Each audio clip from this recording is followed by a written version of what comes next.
Today, when you buy a smart home that relies and functions based on the cloud, you don't actually own it. Instead, you rely on an app provided by the manufacturer to access your own data. And at any point in time, the manufacturer, they can reduce your access to that data. Or maybe they just remove a feature from that you previously had access to. In fact, last month, there was a manufacturer, they pushed down a software update to a local device that the user could not stop from being installed to remove features that ran fully local, instead pushing the user to the cloud. And this is legal. Like, the smart home, it's the wild, wild west.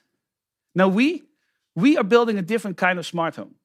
My name is Paulus Schoutsen, and I'm the president of the Open Home Foundation.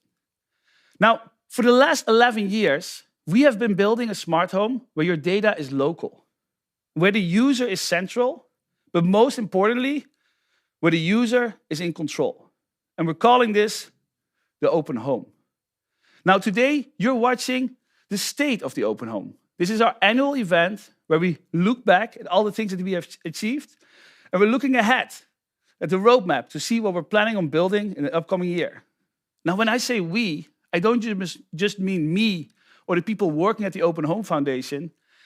I mean also all the 21,000 people that are working on Home Assistant and so many more. Now, we have a great event for you lined up. We're going to talk about the foundation, community, works with Home Assistant, voice. We're going to see how our values translate into practice. And of course, we're going to look at the roadmap. Now, everything you're looking at is live. We're going to have multiple places where we're going to do Q&A. So if you have any question pop in your mind, just drop it in the comments below. Missy and the team, they're looking at the comments, and we'll make sure that we look at some of the questions. All right, let's go.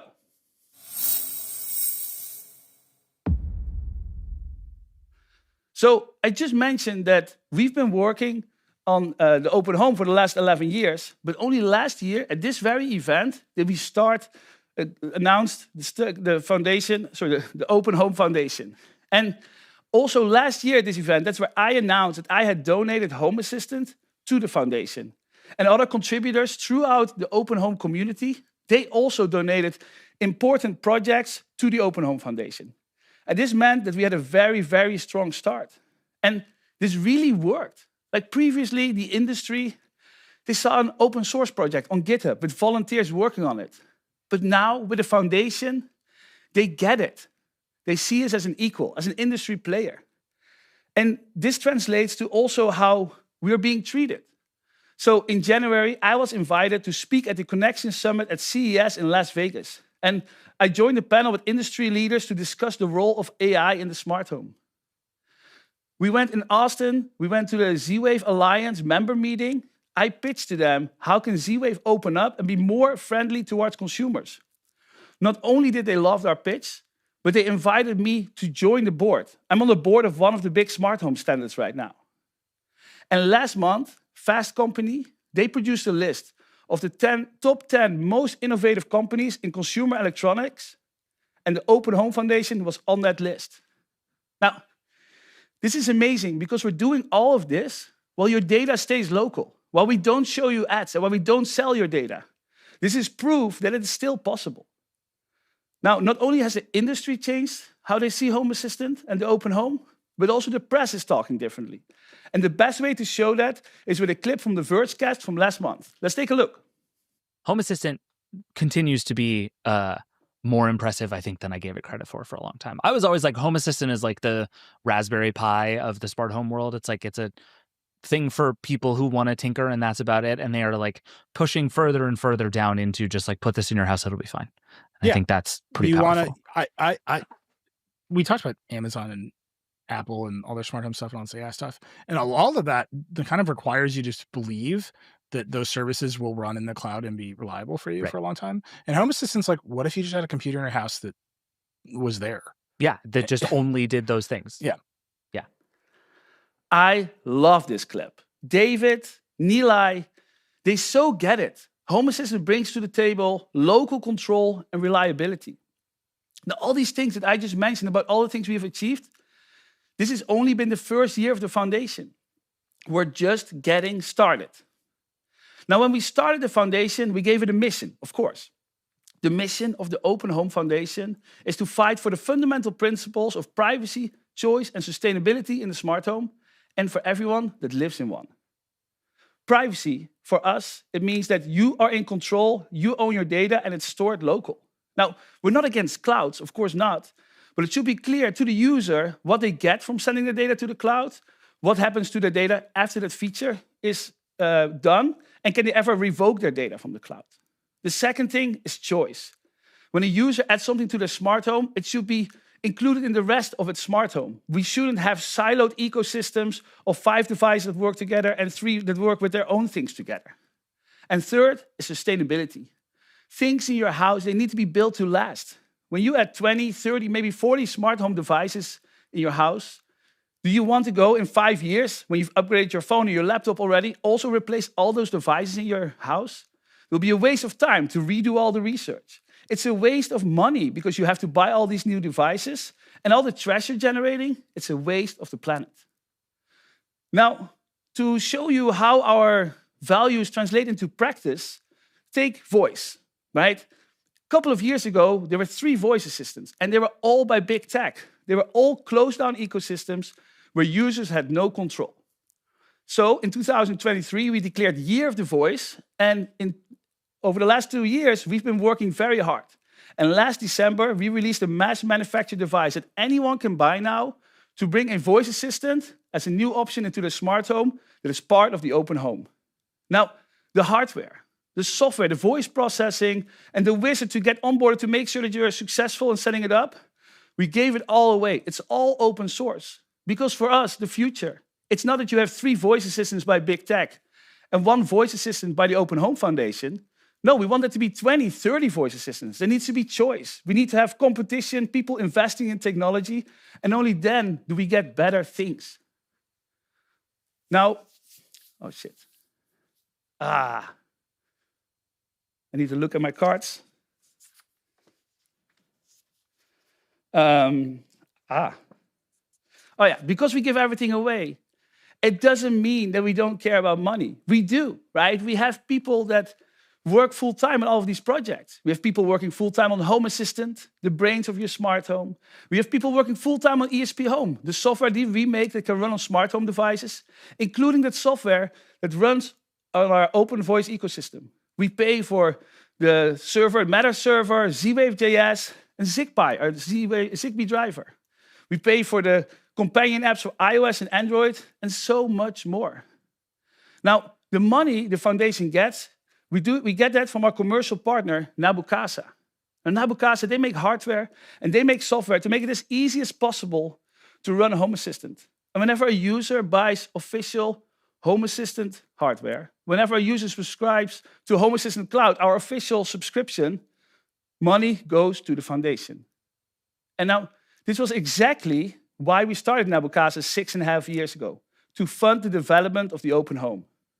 And today, and this is really amazing, today 56 people are working full-time on open home projects. 56, that's a lot. And that makes me actually want to talk about structure and how we're organized. And I know, this sounds boring, but hear me out. The open home, it's big. Over 1 million households worldwide, they run Home Assistant, right? We have influence on the industry. We have a lot of responsibilities. And because we have so many responsibilities, governance is extremely important.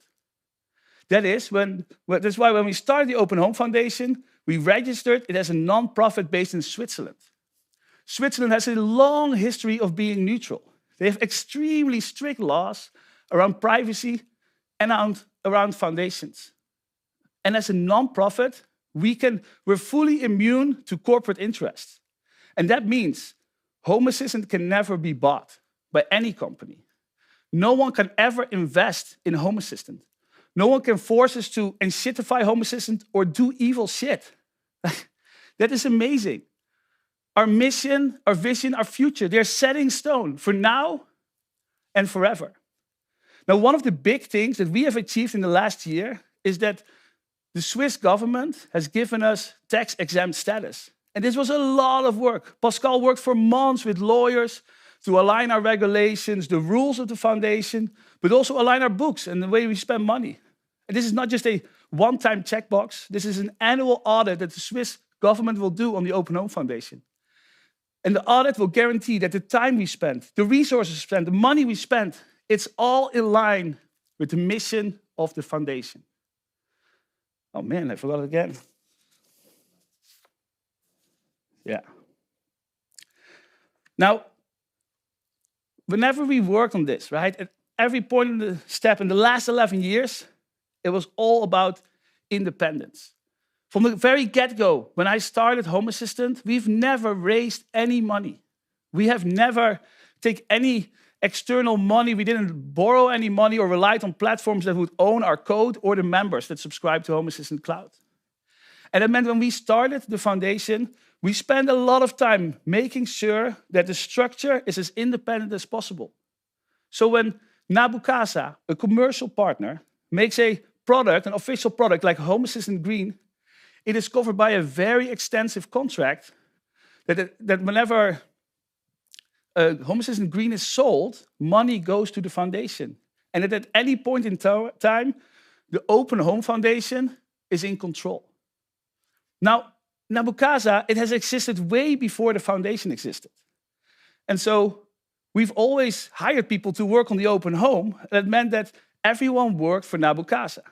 But with our focus on independence, we felt that we could make some changes to strengthen the independence of the Open Home Foundation. So let me show you a slide of how this has worked, what kind of changes we've made in the last year. Initially, when we started the Open Home Foundation, everyone worked for Nabu Casa. And Nabu Casa donated employee time to the Open Home Foundation. But today, 17 people remain at Nabu Casa working on its products. Nabu Casa no longer gives employee time, but money. And 39 people have moved from Nabu Casa to work for the Open Home Foundation. And this gives the Open Home Foundation the ultimate independence. They can decide who to hire. They can decide who to prioritize and what to work on. And of course, they have to then follow that mission that we set and that they're going to be audited on to make sure that they do. Now, don't worry about your favorite people. Frank, Madelena, JLo, Mike, Kevin, you name it. They are all still working on it. Nobody's been let go. They now just work for the Open Home Foundation. And subscribing to Home Assistant Cloud is still important because the funding is still all coming from Nabu Casa. Now, you might think, okay, what does Nabu Casa think of this? They were a big company. Now they're this small company. Well, to answer that question, I have here today Ben Bangert. He's a co-founder of Nabu Casa and is Chief Technology Officer. Over to you, Ben.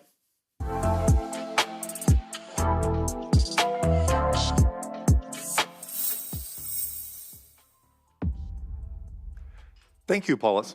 To better understand the state of the open home and how we're able to employ the great teams we have, I'd like to talk about how Nabu Casa started and how that has allowed us to grow. Nabu Casa was founded in 2018 by Paulus, Pascal, and myself. When we started Nabu Casa, it was important from the beginning to build a sustainable small business. We all knew we wanted to stay independent, and the best way to do that is not to have loans, debt, or investors. We didn't want a startup for what we wanted to do. We didn't want venture capitalists pushing us to grow fast, corner a market, or how we could get a great exit. We wanted to be able to focus on building a company that wouldn't betray the trust the community has in Home Assistant. Over the past 6.5 years, we focused on building a solid foundation for our work. We've grown the company as our community and subscriptions have grown, ensuring we can continue supporting Home Assistant for the long term. Our approach at Nabu Casa has always been about sustainable growth. By avoiding the startup model, we can ensure we are under no pressure to compromise on our mission and values. It has driven our ability to hire and expand the company without taking on any outside interests that would have goals that don't align with ours. Through all of this, we've stayed focused on our core mission to make Home Assistant better and more accessible for everyone. This mission has driven everything we do. And as Paulus has mentioned, with the Open Home Foundation, our mission expands to fund the projects that expand the capabilities of Home Assistant. The ecosystem of devices people want to connect at their home is complex. With our subscription revenue supporting the OHF is able to employ people working on projects important to Home Assistant, like Z-Wave.js, Zigbee, ESP Home, our Matter server, and more.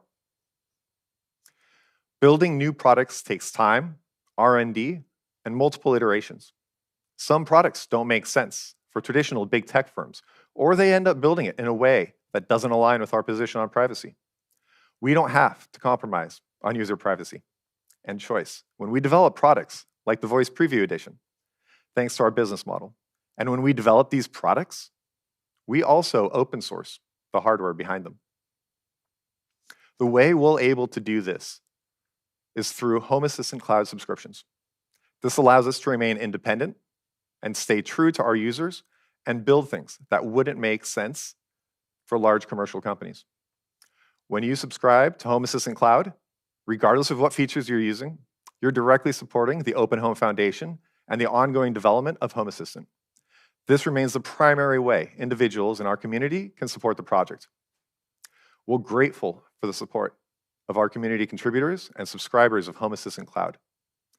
Funding open source projects is very challenging, and we wouldn't be able to be where we are today with all these great people working on these projects without your support. Thank you very much. And back to you, Paulus.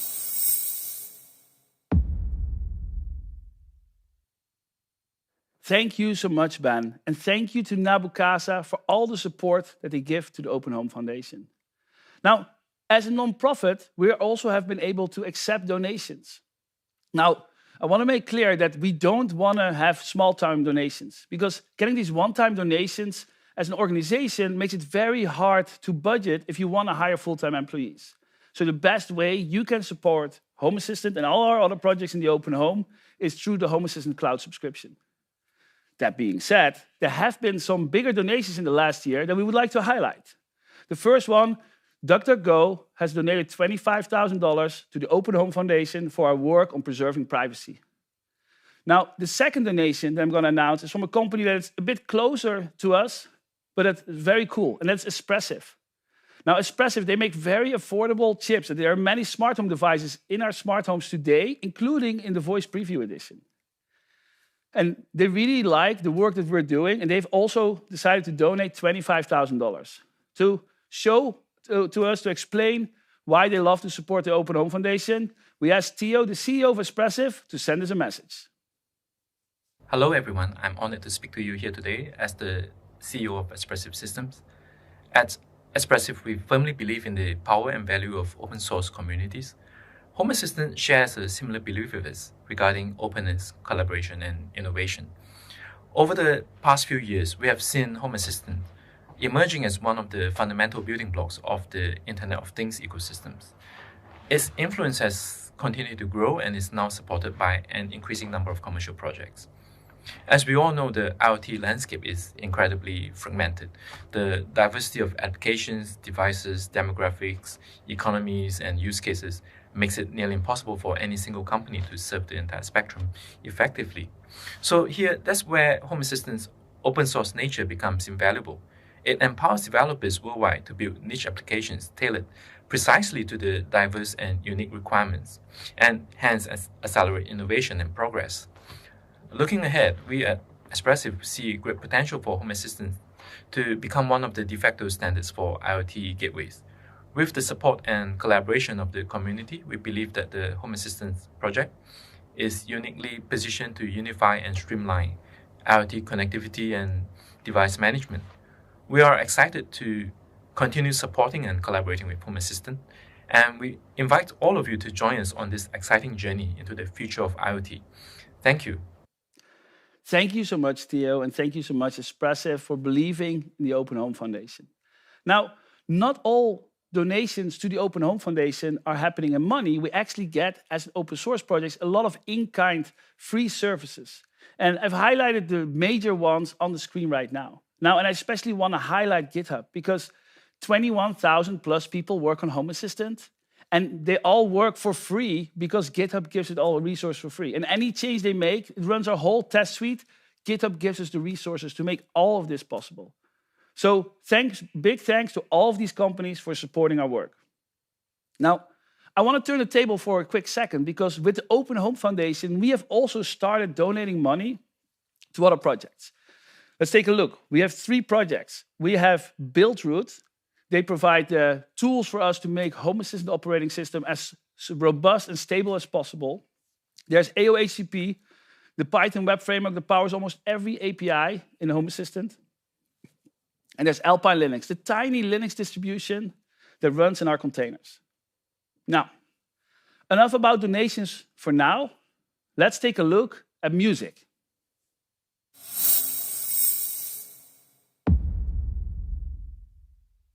Three years ago, we had an event called Let's Get Loud. And in that event, we added audio to the Open Home. And on that day, we announced 2 big features that became fundamental to the things we do today. Both were contributed by Marcel van der Veldt. And the first one was that we added audio support to ESP Home. All of a sudden, ESP Home could play music, right? You could connect a speaker and it would work. And today, that support is now powering also playing the audio in the open voice ecosystem. The second thing that Marcel announced today was Music Assistant, the way to take control of your music. Now, since those 3 years ago, Marcel, he has joined the Open Home to work full-time. He was, for a long time, leading Matter, and he was recently got Home Assistant Matter certified. He's been recently promoted, and he is now leading the new ecosystems department at the Open Home Foundation. I have Marcel here today to talk about Music Assistant. Marcel, welcome. Hey, Paulus. Hey, I think that a lot of people might have heard of Music Assistant, but might not know exactly what it is. Could you give us a quick intro? Oh, well, in a nutshell, Music Assistant allows you to play your favorite music, whatever it comes from, like from Spotify or any streaming service, local music, and it allows you to quickly and easily stream it to a variety of speaker devices, streaming platforms, ecosystems, without the need of having 10 apps. You just need one app. That's the whole idea. In a way, what Home Assistant does for the smart home, Music Assistant is doing it for all your music and all your speakers. Yeah. What's the whole idea? That's amazing. Yeah. And so why did you create this? Well, I created it out of frustration most often. You run into a limitation. So at some point I had 5 streaming apps needed, and I had I bought my kids. That's the rule. I bought my kids a new radio, and it doesn't support the streaming platform I needed. So I was like, okay, now I need to explain this. How to stream music to that device, that device. And I started creating something for my own. And that's what got started with Music Assistant. I love it. You come here today because we have some big news around Music Assistant. Yeah, exactly. Yeah, I'm sitting here in your nice open home living room, right? Yeah, I have a big announcement, actually. It's because I work on Home Assistant all day, on all Home Assistant projects. I work on Music Assistant. We try to get the best out of both projects. I strongly believe in the Open Home Foundation and everything it stands for. So it makes perfectly sense to donate it to the Open Home Foundation. Nice. So that's some news, right? Yes.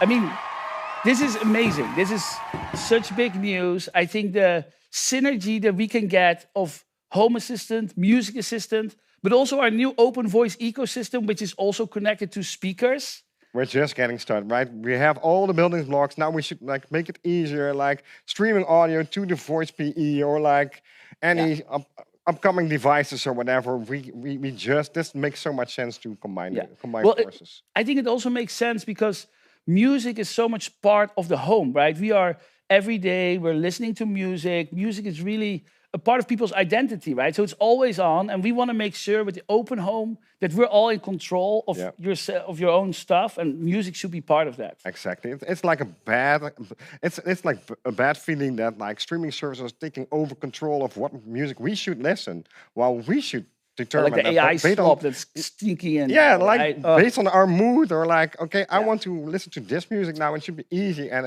it can be automated. With the press of a button, set this scene and turn on that music. But also I don't know if you've seen those little devices you can put on it's ESP home base, right? And you put on a small card and it starts playing music and suddenly I love those.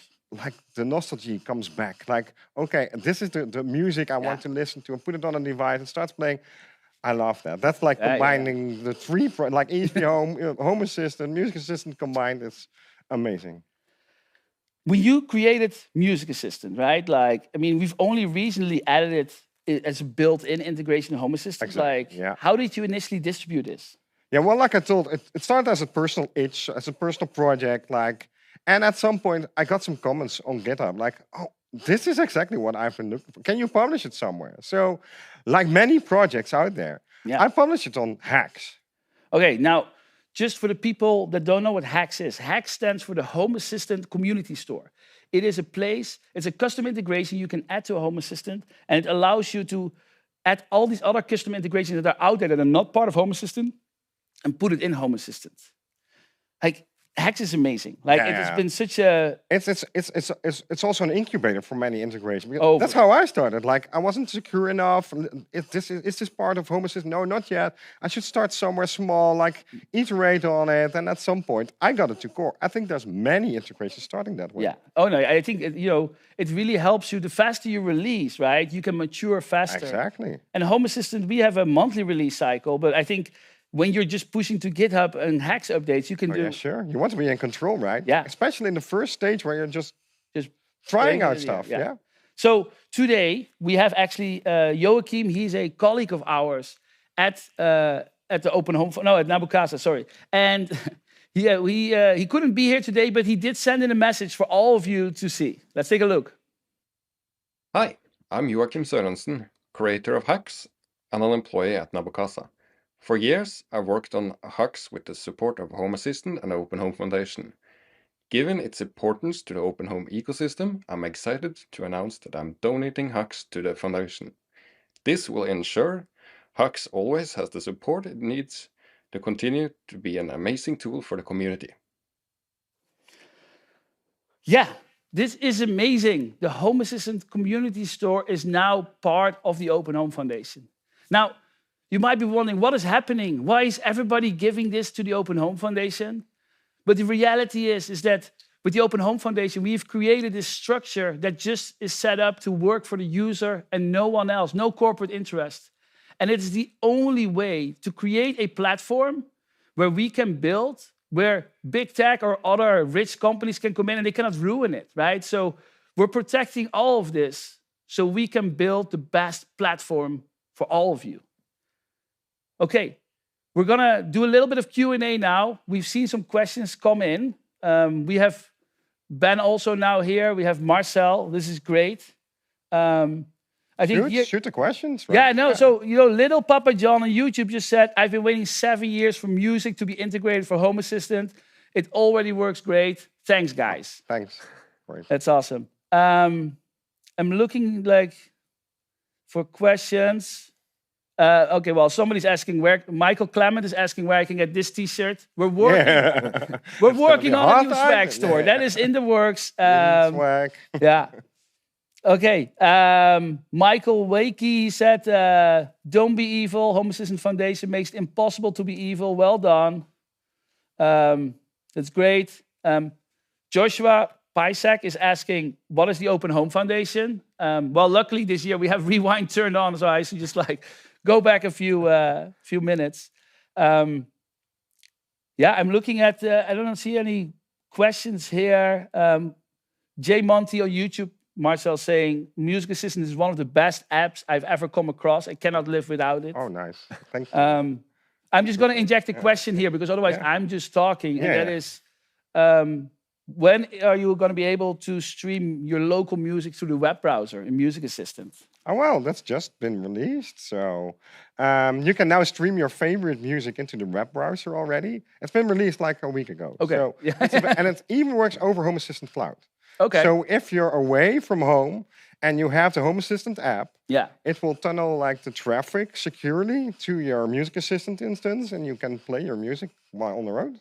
Okay. So that's possible. But this is just one version of it. We're going to extend it even with our own audio protocol we've been working on, but it's coming. Okay, because it's getting better and better and better. That was actually the next question. Darren Griffin just posted on YouTube, "What is the future of multi-room audio?" Yeah, what is the future? What I said, we're just getting started. So it would be amazing if we have the voice PE with an audio jack out or an optical out. Yeah. And then stream music to several audio devices in your home, in sync, of course, without having to rely on the big tech, like Sonos is a good example, right? They did a good example of messing up. So some people got some questions should I rely on this? So we're working on our own open protocol, which cannot be fucked up. That's you say a good point, because a lot of these multi-room audio solutions and things that are out there today, they're actually tied to the hardware, right? And so if the hardware doesn't work, but then you also have to throw the software away, and you cannot. Now you have to put all these different hardware from the same company. It's vendor lock-in, and being able to layer that on top with Music Assistant is going to be awesome. Yes. Yeah. Like I said, we're just getting started. So if we can proceed with this, then. So, Ben, just, you are actually, there's no question for you. I'm sorry. That makes it easy then. Yeah, it makes it easy. But you are a big music nerd, right? And I think you have expensive speakers. So you would definitely be interested, I would say, in multi-room audio. Already using it. Oh, you're already using. That's good. Yeah. That's good. You're using Music Assistant, right? Yeah. Oh, okay. Otherwise, I need Well, we got to dog picture food too. our own stuff. Yeah, right? no, We got, already using that. It works great with all the services. Oh, nice. And the new ones that keep getting added definitely make it easier. Yeah. So here's a question on YouTube from Ludovic Kabar. Will Music Assistant still be an add-on or will it be part of core? Well, it will always be both, right? Because it's an add-on, because it's a dedicated, separate service of what Home Assistant is. Home Assistant is an automation controller. But it will be tighter integrated, because like right now, you need to go through all loops and holes to set it up. And that should be seamless. That experience should be a couple of clicks. Like you plug in the VP, hey, do you want to add music? Like it should be that simple. So yeah, we should definitely combine it. And the integration part is already part of core. We added it last December. Right. Yeah. On YouTube, Vince Picone, he's asking a question. Sorry, this is all Music Assistant, Ben. It's fine. Is Music Assistant ever going to get its own app, or will the access always be through Home Assistant? Well, actually, we're spoiling everything now. Right? That's where work started on an official app. Yeah, but like join forces, join our Discord server, because like there's a lot of buzz going there. There are a couple of Android developers start working on, a couple of iOS developers getting started with an official app. So join forces. Come with input, especially like UX design, UI design, because like that's the hard part. And like let's do it right. If you have some input, share it. So this is actually answering the question of Emmanuel Carantina on YouTube, because he was asking, what about CarPlay? But of course, if we have our own native apps for Music Assistant. Exactly, that would be awesome. Yeah, I never it started as in-home audio streaming, right? Yeah. And I never expected the request so high to also go into like because I was like, everybody's using a Spotify app or whatever. I was like, but I do no longer trust all these dedicated services. I want something that's mine again. Yeah. So it kind of makes sense that we need to evaluate. But like, all right. Good. I have a question for you, Ben. Yes. Thank you, Thijs Wieverink on YouTube. How do you determine if an employee works for the Open Home Foundation versus Nabu Casa? How do we determine? Yeah. So on the projects. Exactly. Rewrite. How do we decide on who to move over and who not? Right. So all of the open source projects essentially are underneath the Open Home Foundation. All the ones that have huge community investment that are run by the community as well, or run with the community extensively, are essentially all the ones that are over there. So the large open source ones, Music Assistant, Home Assistant, Z-Wave, all the main core contribution projects that we want to make sure that everybody can keep using as well. Those all go over there. And then essentially the stuff that incubates and starts inside Nabu Casa is the larger type of well, not larger, but the ones where we're starting to do something with like hardware, and we need to build some new hardware product, and we do R&D over there. That's more of the commercial side that stays underneath Nabu Casa, and then Home Assistant Cloud, of course, and Home Assistant Cloud also is over there, making sure that it can link together all of the other cloud services that we want to be able to offer people. And essentially a single, easy, one subscription where you just get access to all the other cloud things that you might want. Yeah. Awesome. Joseph Dries 3 on YouTube, he's more or less dreaming, but it's a question is, will it be possible to have the Home Assistant voice preview edition be controlled with a local large language model through Music Assistant? I think partially that's already working today. Like we have like the voice repo published, where some experiments are already it works really well with an LLM. Like you can ask silly question, what was the theme song of, I don't know, Titanic, and it will start playing the How My Heart Will Go On song. But like, but locally that's more difficult. You need powerful hardware, etc. But the start is there. Right, the start is there. So this should definitely work at some point. I think I think what you're saying, the knowledge of a local large language model is a lot harder, right? But then do we need to know that, or maybe we can just write up? It's always a hard balance between what do you do local, what do you do in the definitely cloud. Check out the voice repo. Voice support repo, it has some excellent examples to set it up today.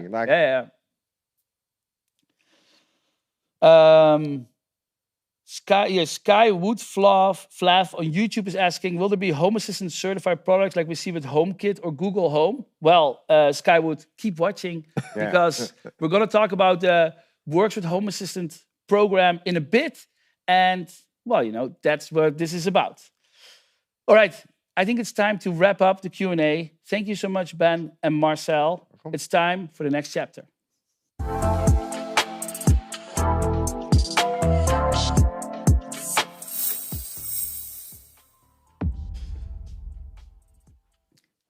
A few weeks ago, I was giving a talk for a big security company in the United States, and I talked about the journey of the Open Home Foundation. And at the end of my talk, somebody asked me this question. And he was like, okay, listen, you've been doing this for 11 years. You started out just writing code. Now you have so many different roles. Now you're the president of the Open Home Foundation. What is your North Star? And for me, my answer, it was community. Because if I was just still by myself in my apartment in San Diego where I started Home Assistant, it would not exist, right? It's the community that together is building the Open Home Foundation projects. It is the community that helps people use Home Assistant, solve problems, and help create automations. And it's other community members that are creating content to teach people that are not yet part of our community to enter our community. Now, when I was a student back in the days before I started Home Assistant, back in the Netherlands, like I would hitchhike, I would travel all over Europe. And everywhere I would go and meet and hang out with local students in their cities. And I would learn what kind of things they drink. Wasn't always a good idea. And we just talk to them and learn from their experience. And with the Open Home community, I now have the same thing. Every time I go somewhere, and my wife doesn't always like this, but I try to meet the community, like do meetups, meet with contributors. I've been in Croatia, I've been in Denmark, in Utrecht, in Reykjavik, in Iceland, and in San Francisco just in the last year. And everywhere I meet people and they tell me the stories of like how Home Assistant improves their life. They share their war stories about automations and the data they had to gather to make it all possible. And they share amazing dashboards. And it's that feeling of knowing that you work on technology that improves for people's lives around the world. Now, for the Open Home Foundation, community is also extremely important and a part of who we are. So I want to talk with somebody about community. And who better, you might know him if you hang out on Discord on Friday, because that's where he always shares his work, shares his screen, and talks with the community and works together in projects. And who better to share all this experience about our amazing community than Franck Nijhof, leader of the Home Assistant project. So who here uses Home Assistant? Yeah, me too. So for the folks that don't know, Home Assistant is an open source home automation platform that lets you control everyday devices like lights, cameras, and thermostats, regardless of their platform or interoperability. I've been a huge fan of this project ever since Jesse Newland, a former Hubber, showed it to me so many years ago. Now, I haven't quite outgrown it running on a Raspberry Pi 4, but it probably just means I need to automate some more things in my house. Hacking on my own version of Home Assistant is how I keep coding in my daily life. That's why when we launched GitHub Sponsors, Paulus, the founder, was the first maintainer I funded. That's how much I believed in their work. And I'm not alone in that. With over 83,000 GitHub stars across their top 5 repositories and over 5,000 users having a PR merged, Home Assistant is a prime example of how a passionate community can turn their ideas into reality. Now, while I could talk about Home Assistant all day, I'd rather show you what it can do. And who better to do that than the folks behind the magic? So let me introduce Paulus, founder of Home Assistant, and Franck, engineering lead for Home Assistant.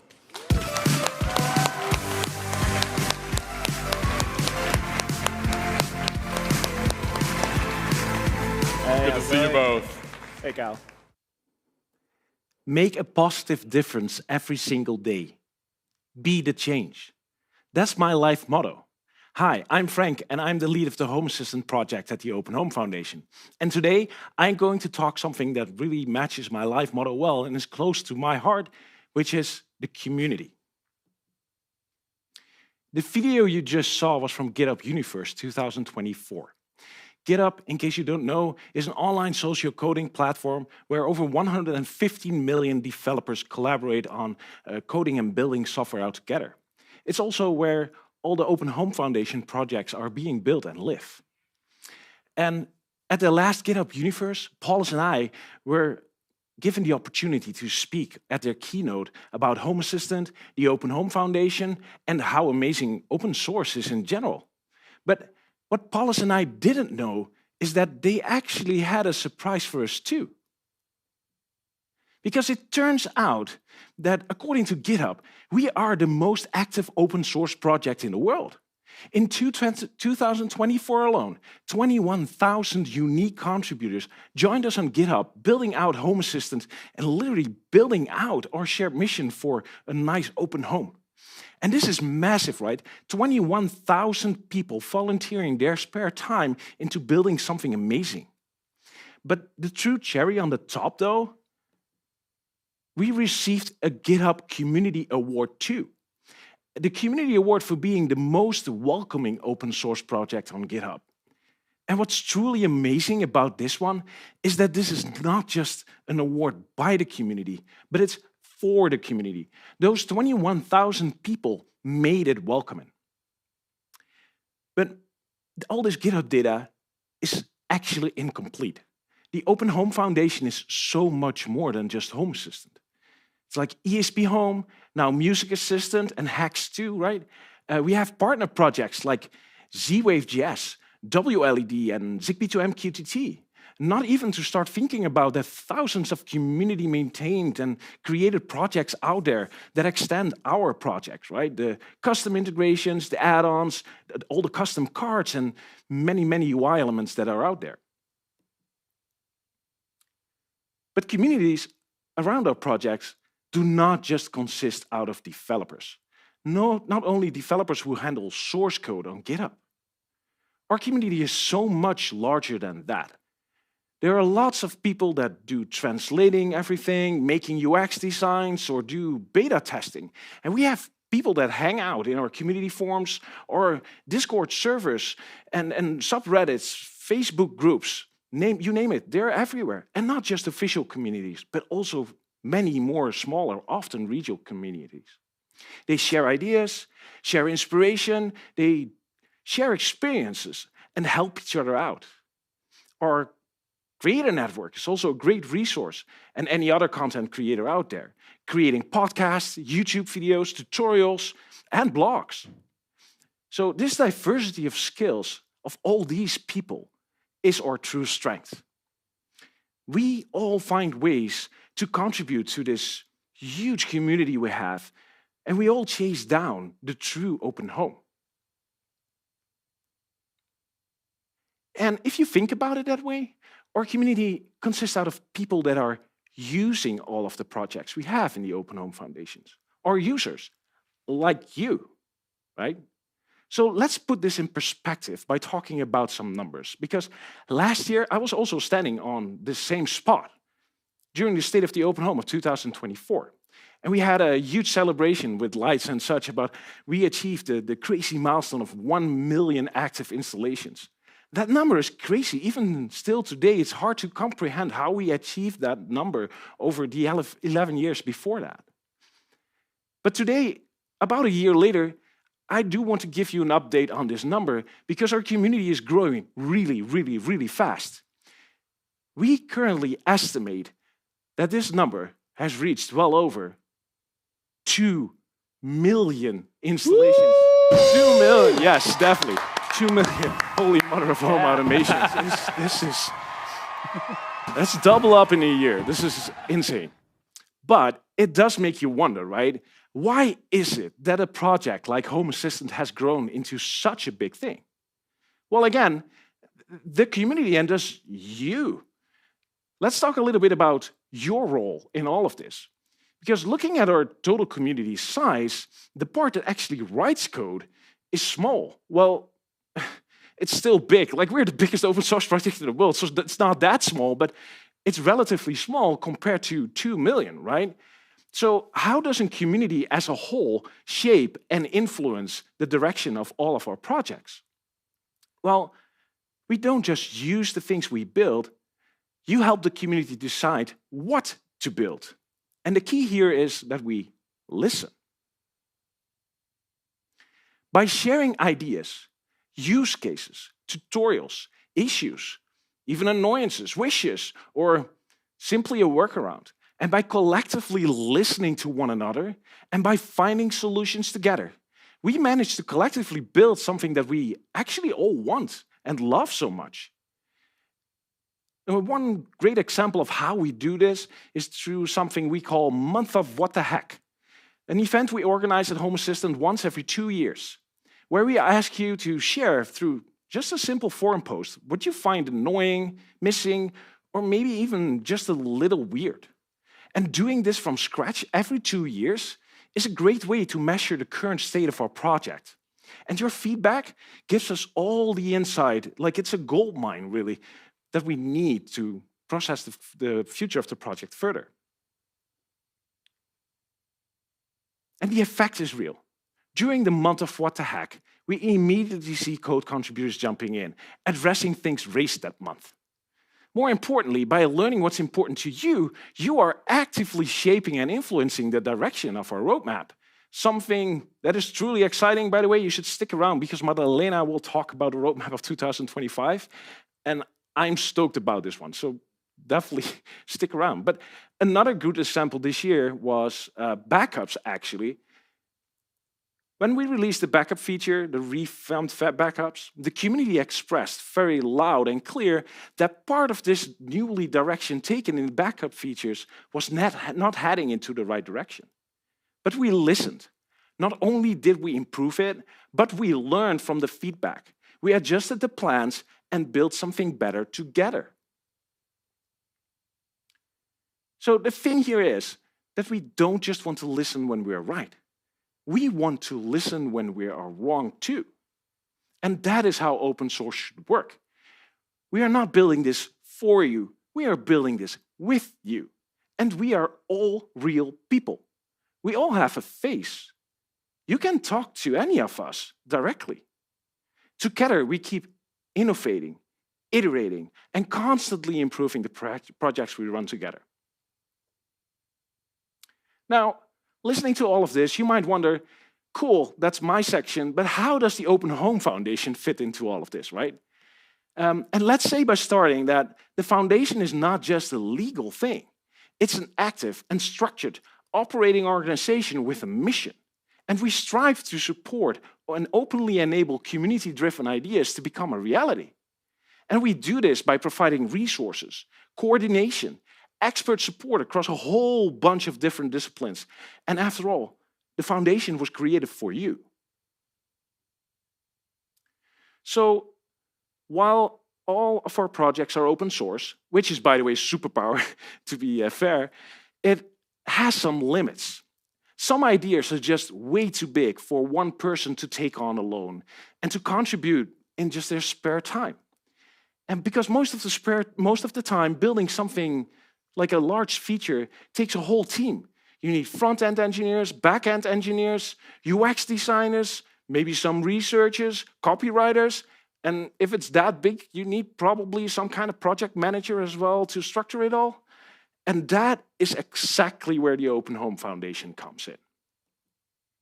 The foundation exists to support the community, not just with good vibes, although I'm all for the good vibe, but with coordination and actual resources. It's how we take something someone wants to build, and together we turn it into something that can be built. It's a real operating organization with a massive amount of passionate people from the community for the community. So how do we go from here? We actually want to grow the community, which we grow fast, but we just don't only want to grow in numbers, we also want to grow in depth. We want to keep making the open home even more open, more accessible, and more collaborative. We are setting up to not just code in the open, but fully develop in the open. We are looking at ways to get other disciplines of the development involved in the public earlier. This includes designing in the open, opening up project management, opening up user research, and everything else that's involved in building out a software project like this. We are building a kind of collective intelligence, a mind hive, powered by people all around the world, solving real problems, improving lives, and shaping the future of the open smart home. And all the learnings we had from the Home Assistant project all these years, we are going to take that and apply it to all the Open Home Foundation projects we have. We've come a long way, but I'm pretty sure we're still at the very beginning. So recently, we've been seeing more and more in real personal life meetups being organized, just as Paulus just mentioned. And I've been lucky to be able to visit a few of them during my travels, as you can see in these pictures. It's a great way to connect together because we are all real people. And it's a fun way to find and connect with like-minded people that apparently often live close by, actually. So from the foundation, we can actually help you to organize these things, right? And really help you to grow and organize these meetups. During Home Assistant's 11th birthday, Missy, our community manager, already announced it, a Home Assistant Community Day. A day where we collectively go out and organize meetups all around the world. Meetups where we connect with each other and talk about our smart home journeys together. And this first Community Day is happening on May 24th, 2025. Keep an eye out on our blogs and socials, as Missy soon will provide details on how you can participate in this in your local area. I can't wait for the opportunity to meet some of you on May 24th, so I hope to see you there. With that said, that's all I have. Thank you for listening. If you have any feedback or have ideas or just want to have a chat, as said, we're real humans. I'm always open for a chat. From this point on, please mute your voice assistants because we are going to look at a video from Rúnar. Rúnar, we met at a community meetup in Iceland recently, and he is going to show us how he uses Home Assistant to make his life easier. Okay, Nabu, let there be light. As you wish, Master. I have turned on the lights in the living room. Is there anything else I can do for you? Hello, my name is Rúnar. I'm from Iceland, and today I would like to show you how Home Assistant makes my life better and my home more accessible. I can control many things in my home. For example, I can open and close the windows. I can control the radiators. Okay, Nabu, close the living room window. The living room window is now closed, Master. And then, most of the lights are automatic. And they turn on for me where I go. And then, what I'm doing, they help me. And then when I leave, they turn off. So I don't have to worry about that. And when I want to leave my home or come back, I don't need any other assistant than Home Assistant to help me to open the door. Okay, Nabu, open the door. Opening door.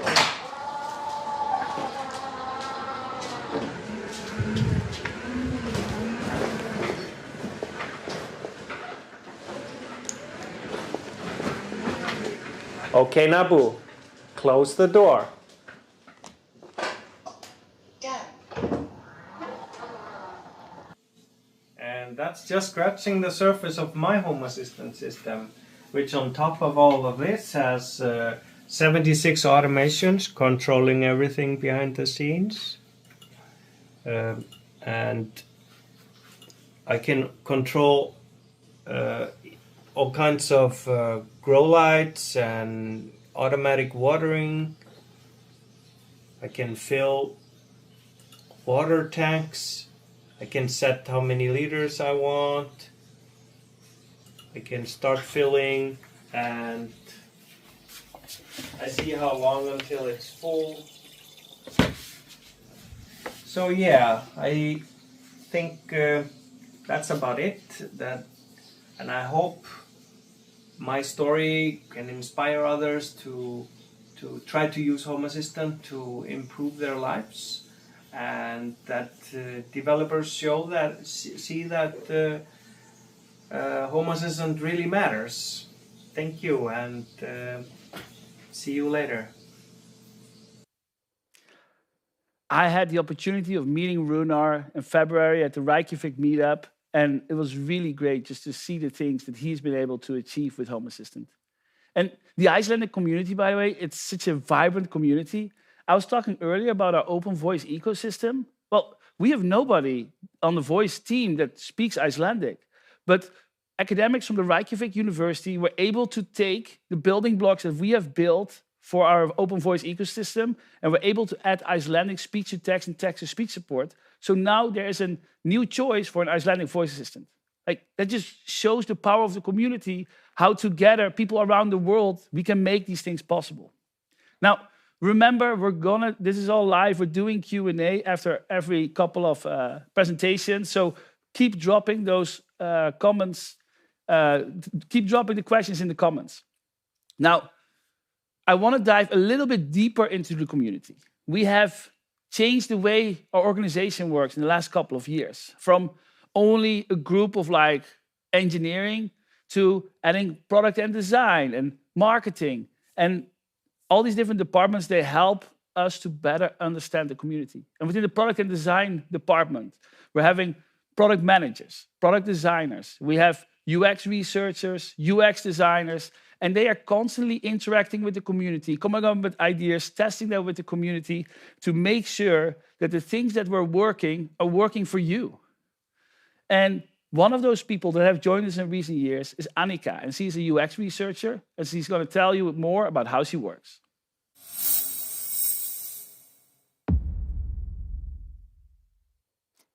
Thank you, Paulus, for the introduction. Let's start with a quick look at why we are conducting user research for the open home technologies.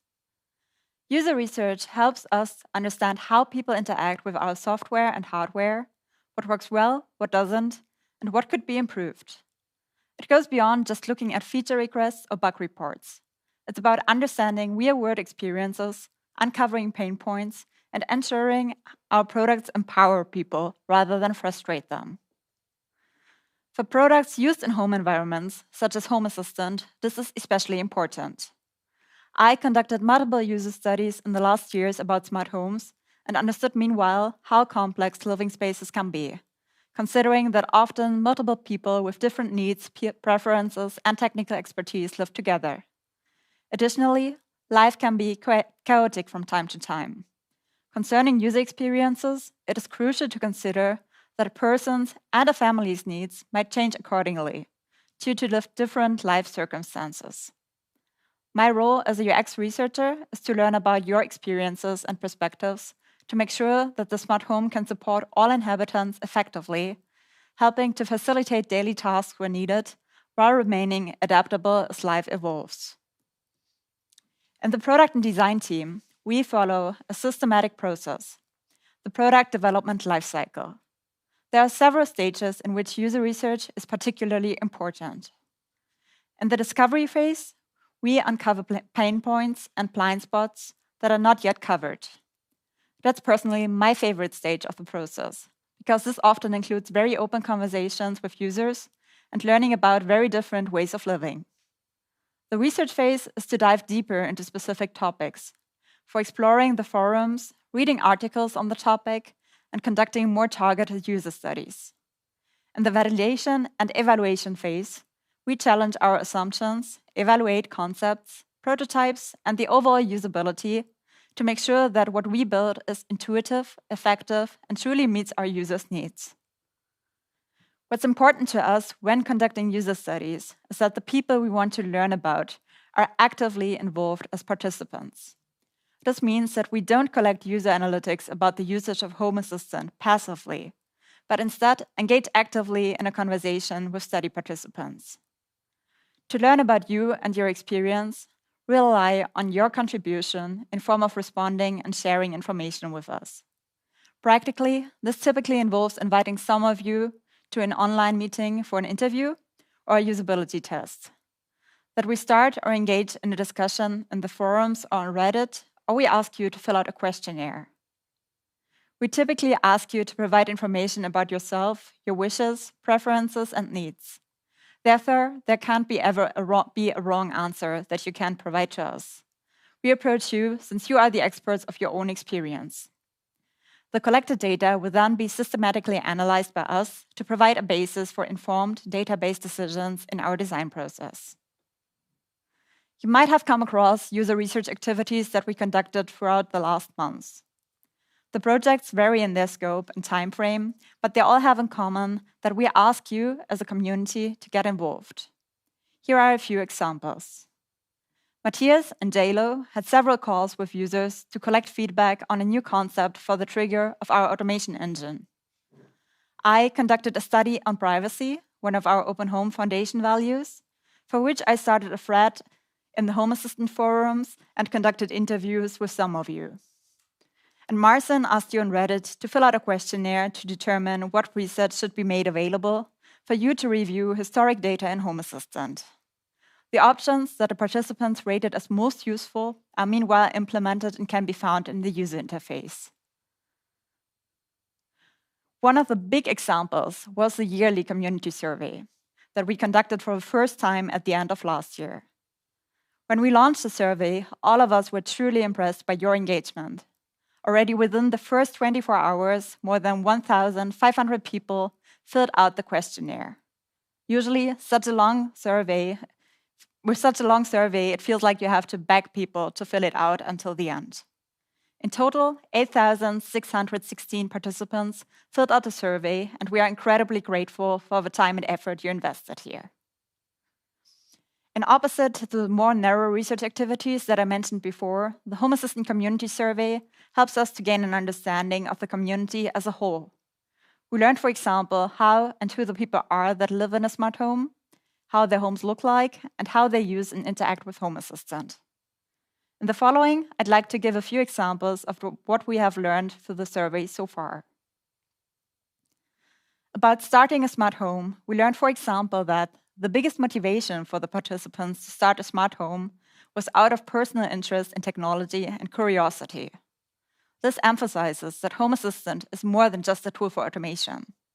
The Open Home projects provide a framework for people to experiment with new technologies and learn related skills. Additionally, we learned that setting up a smart home often coincides with larger home changes themselves. More than a third of the participants integrated smart home technology when they moved to or constructed their new homes.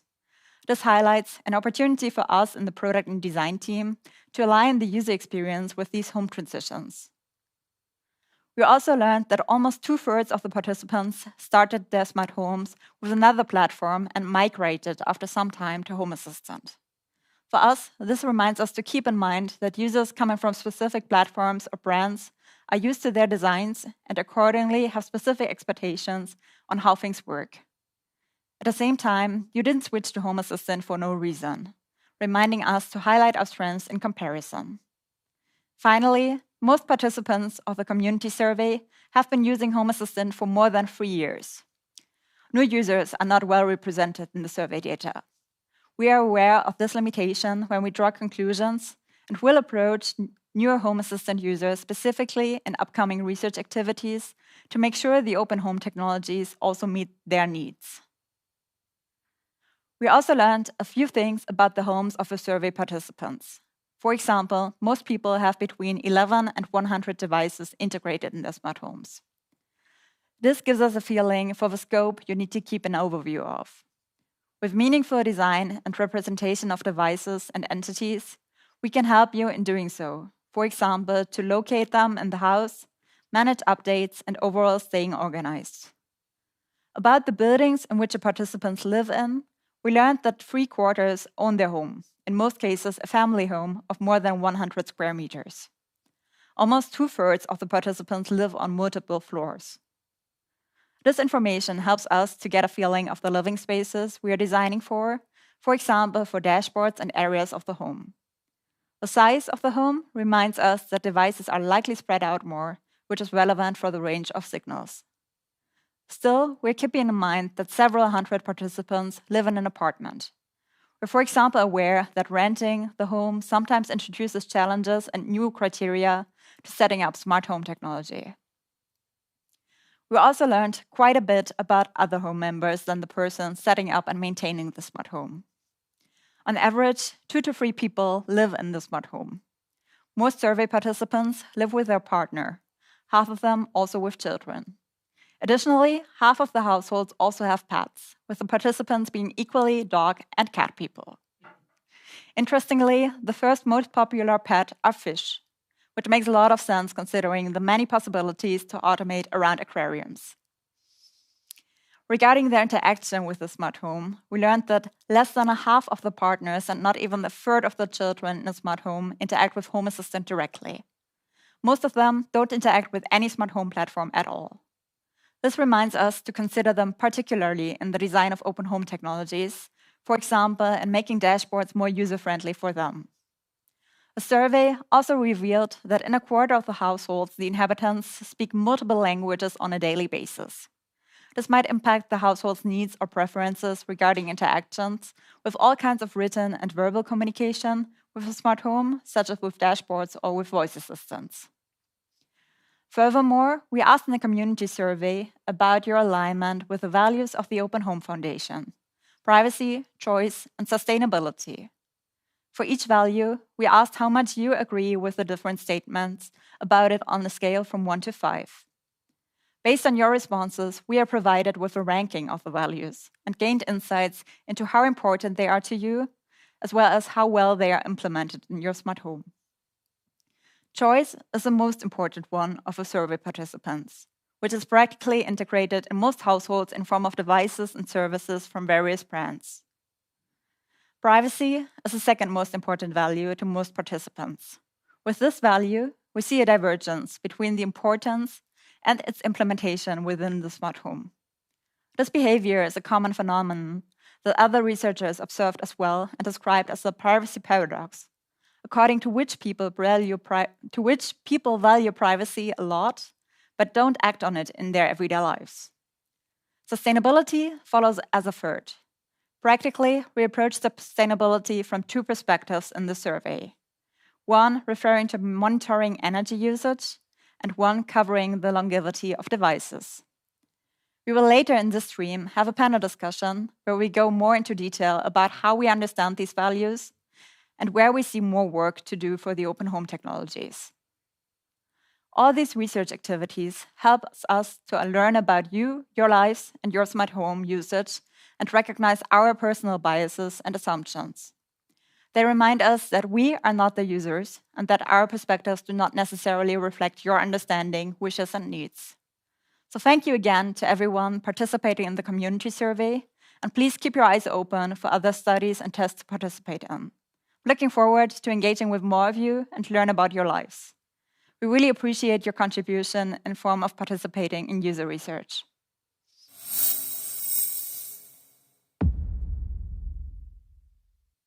Okay, it's time for some Q&A now. We got Frank here, we got Annika. Talking about community, I think first most important question, Annika, are you a cat or a dog person? Cat. Cat person. Good question. Yeah, okay. Bunch of questions is coming in. Please, people, if you're watching, make sure you drop those questions, right? Because otherwise I'm just going to make things up.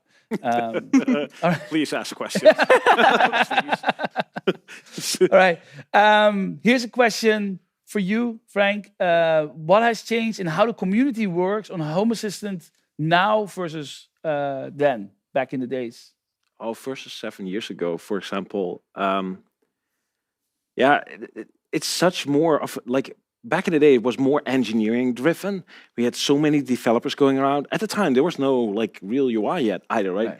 So it was more YAML configuration only, a lot more templating, no real dashboards like the generated one. There was a staged dashboard more. It was all real static. So we came from tech to people that build and use it now towards 21,000 people developing it. It's a huge number, but 2 million instances using it. You see this gap grows, right? This gap changes between we're no longer a developer used and maintained product, but also we have an actual user base that are not developers.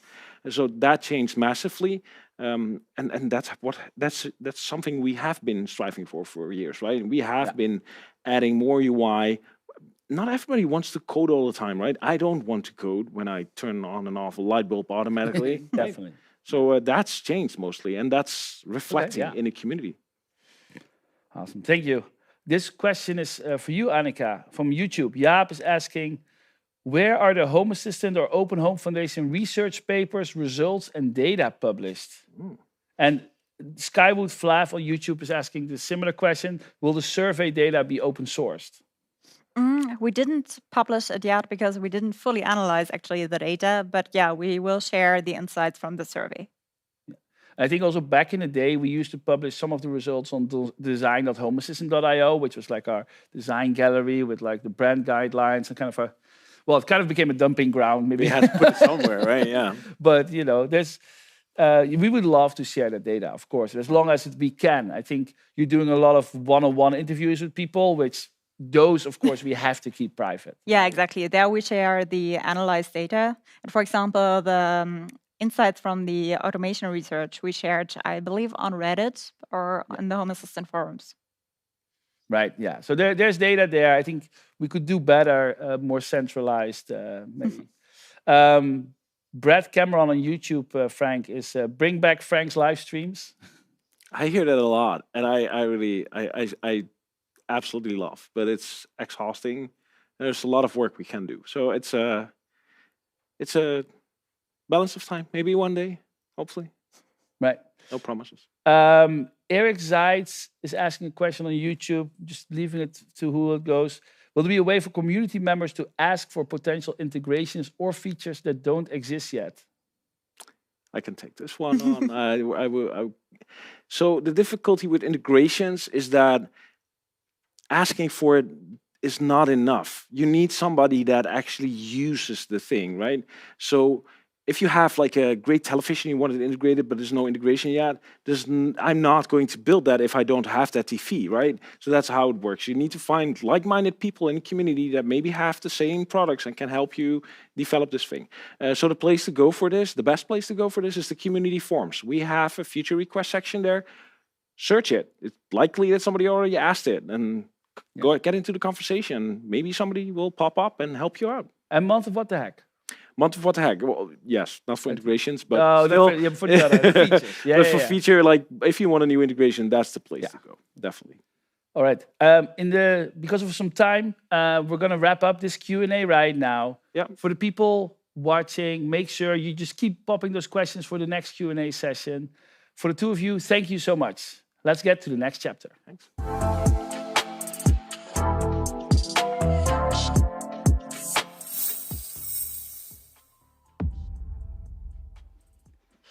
Okay, we're back. Now, we're here with a big community, right? But the community comes here for a reason. That is Home Assistant or one of our other open home projects.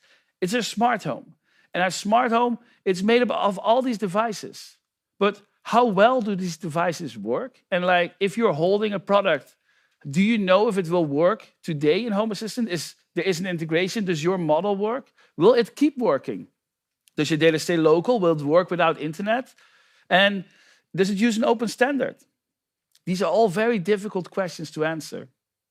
And to make it life better, we started a couple of years ago the Works with Home Assistant program. It's a program where we work with manufacturers to make sure that we can answer these kind of questions. Now, this program has evolved a lot, and there's a lot happening. So to talk through with this and kind of catch up, I have Miranda here.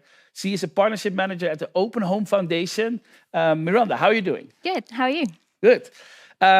You are responsible for the Works with Home Assistant program today. Can you explain what the program, how it works today? Yeah, sure. So like you said, it's been ramping up quite a lot.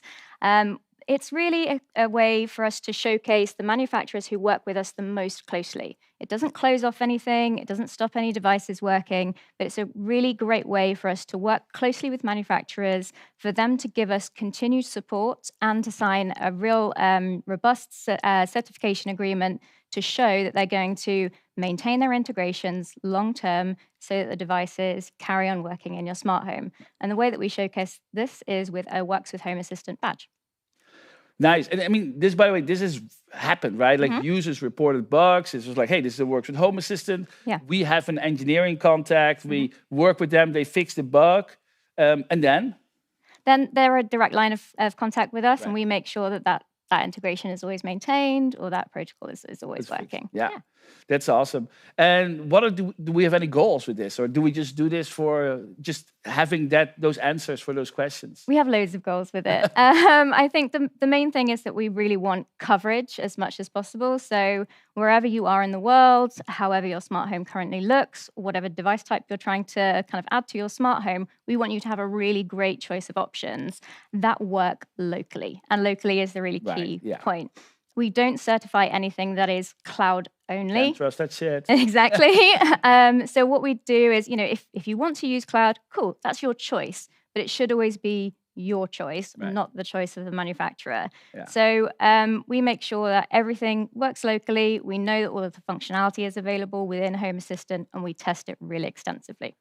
That sounds really good. Can you share some numbers about like how many people we have in the program? Yeah, sure. So I joined about 6 months ago. Since then, we've signed agreements with 16 companies. Some of them are previous companies who have been with us for a long time. A lot of them are new ones. We've already announced quite a few in the most recent months, and we've got loads of in the testing pipeline as well. So loads coming up to showcase. So a couple of names for you. In the last 12 months, we certified Cara, Apollo Automation, and the most recent one was Motion Blinds as well. And then we also have our partners who are renewing their contracts, people like X Things, who do the Ultralock lock brand, Third Reality, Home Wizard, many more. Nice. You've brought actually some devices, right, of our partners? Yeah, so these are some I prepared earlier. Some of these, they all came from my home, but they're specifically from my office instance so that my Home Assistant instance isn't completely broken while I'm abroad. So I brought some Third Reality products. These ones, they're really nice, kind of cost-effective, baseline things that you would need for your smart home. So switches, sensors. This one I think is really, really cute. It's a water leak sensor. It usually sits under a sink in my office. But I did actually take the batteries out of this one so that I didn't spill water on it accidentally and set a huge siren off during the live stream. That's good. That's good.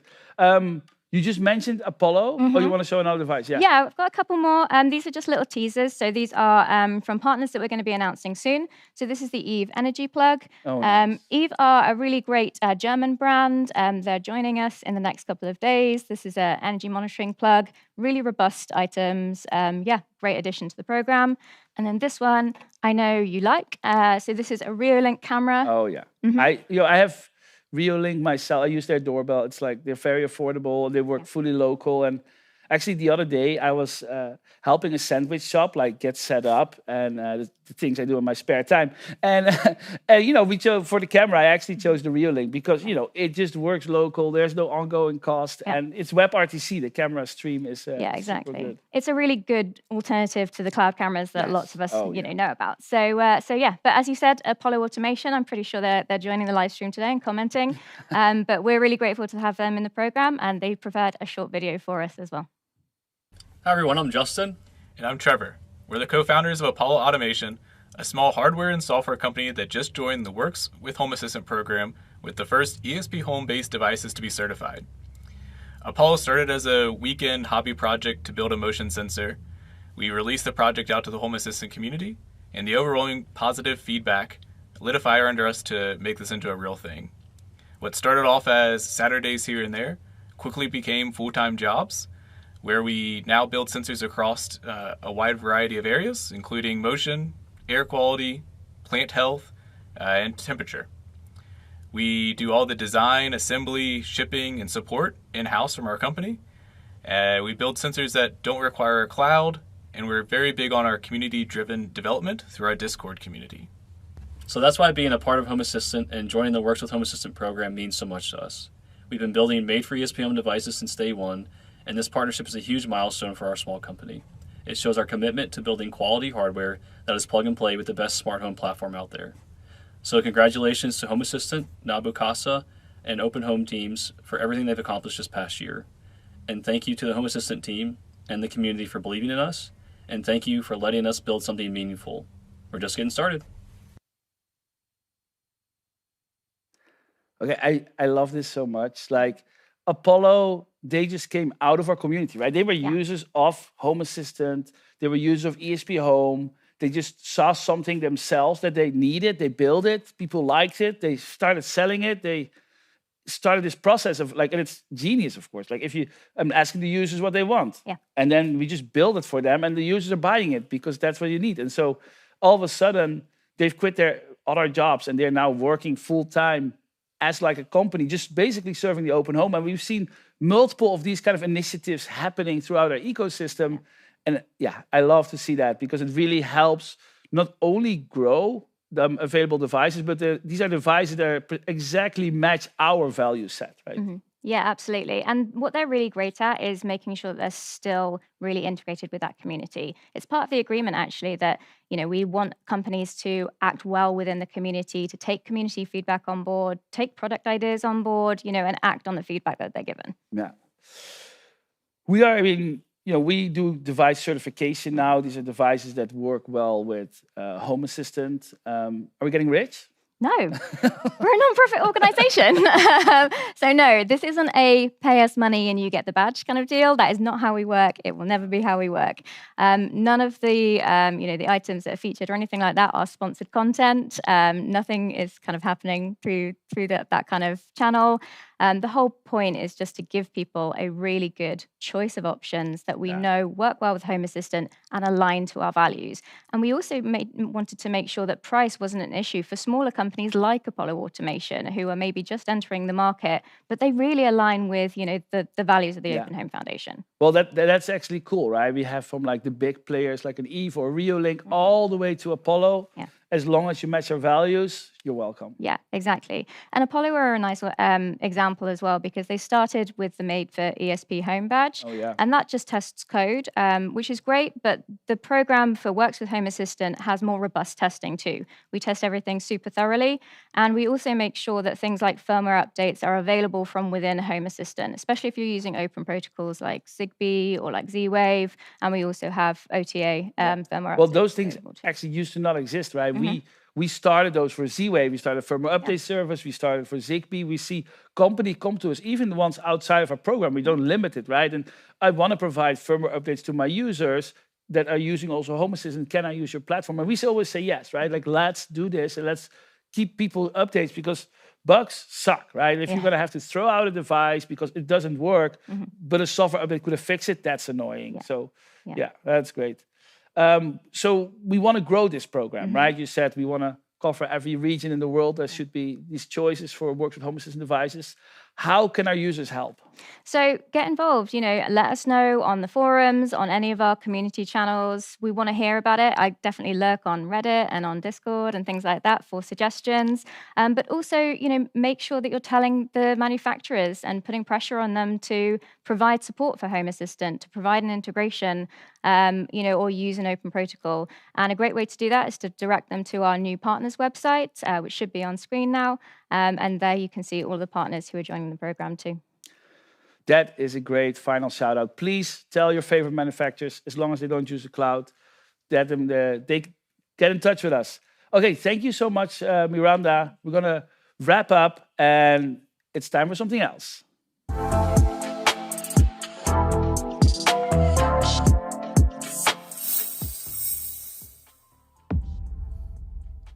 Okay, just a reminder, we're doing this all live, right? So we're going to have a Q&A after this segment.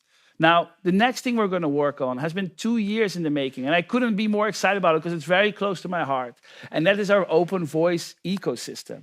Now, we've built it, right? And it's the most, everyone can automate this voice assistant. You can tune it, you can customize it, you can do whatever you want with it. Phone call. Oh. Hey, Paulus, this is your Home Assistant. You left the garage door open. Would you like me to close it? Yes, please.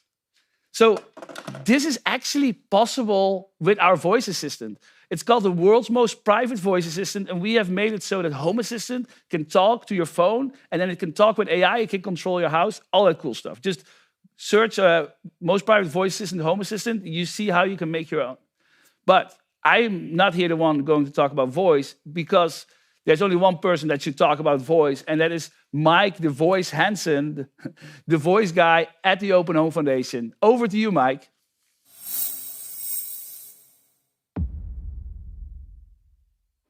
Hey, thanks, Paulus. I gotta get that ringtone. It's really good. So I am Mike Hansen. I am the voice guy at the Open Home Foundation, and I'm here to talk to you about the journey that we have with voice in the smart home. All right, so I've been actually part of Nabu Casa originally and now Open Home Foundation since 2023. I joined as the kickoff for the Year of Voice, where our goal was let you control Home Assistant in your language. And over the last 2 years, we have built out a complete open source voice stack for the smart home. And this has gone from hardware all the way up to software and protocols even. And I guess something I'm most proud of is that we've brought choice to voice in the smart home. It's not just voice assistants from the big players or something that's really more of a dev kit.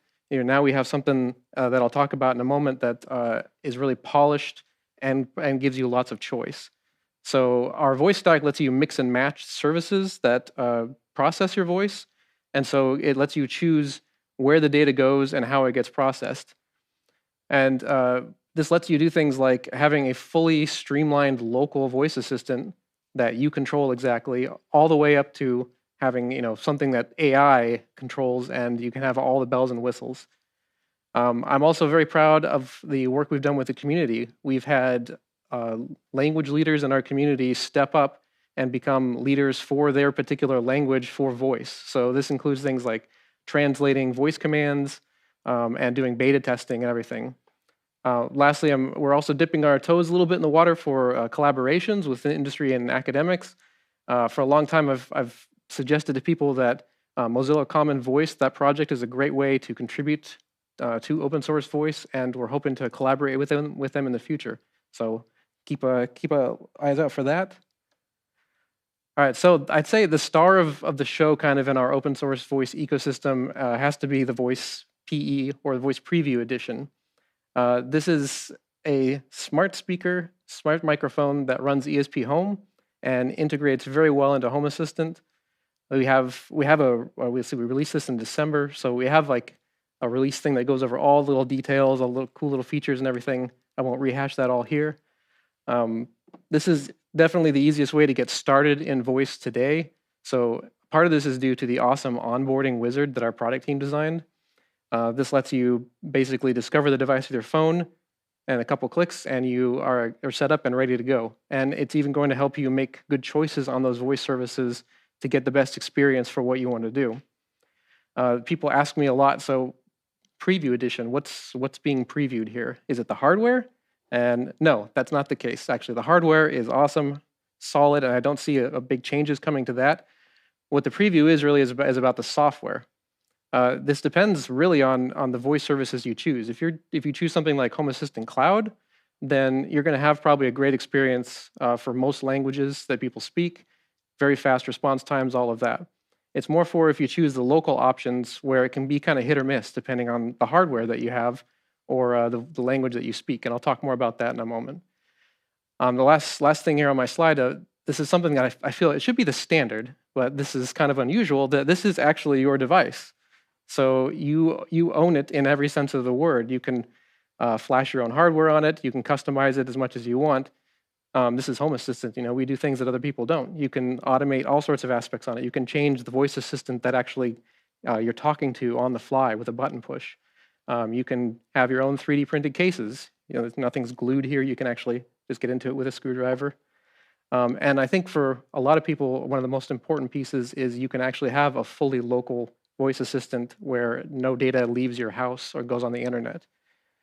So I'm going to talk a little bit more about that here.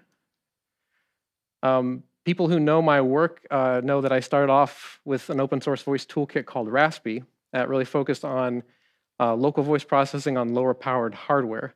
And I was happy to announce, we had talked about it earlier this year, a new system called Speech to Phrase, which brings the best parts of Raspy forward and allows you to have fully local voice processing on low-powered hardware like the Home Assistant Green or on something like a Raspberry Pi 4 or 5. And this is a big deal because to date, our recommended model to use is OpenAI's Whisper.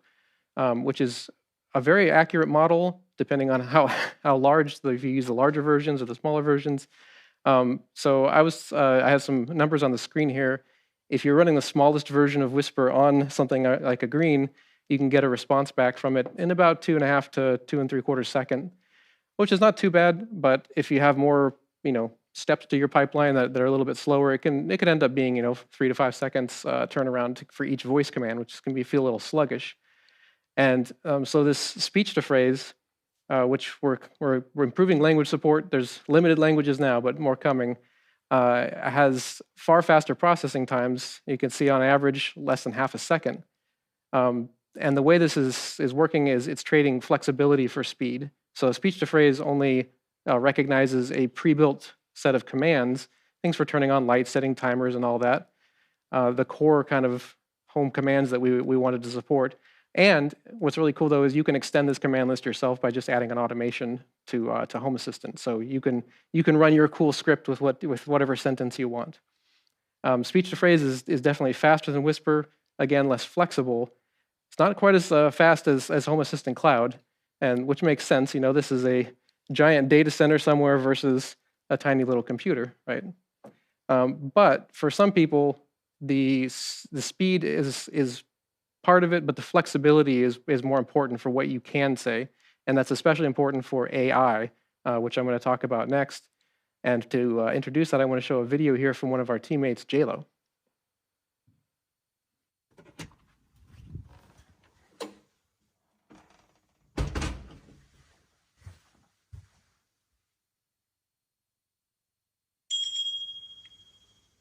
Welcome back. Do you want to pick up where you left off? Yes, please. All set. How can I assist you today? What's on my shopping list?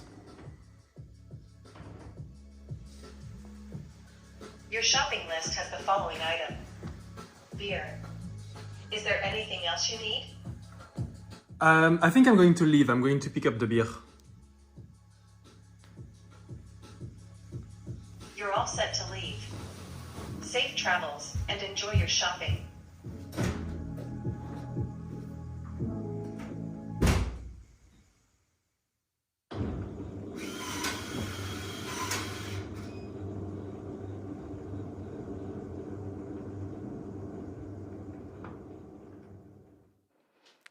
That was really cool. I love this video for many different reasons. Probably at the top has got to be JLo's awesome enclosure for his voice preview edition.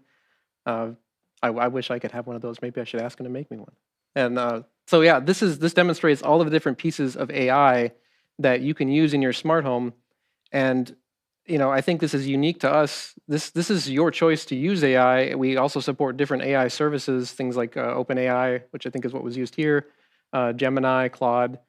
And you get to choose to use the AI, and you get to choose whether or not it controls your home. So this is not something where a firmware update forces you to use something that you don't want.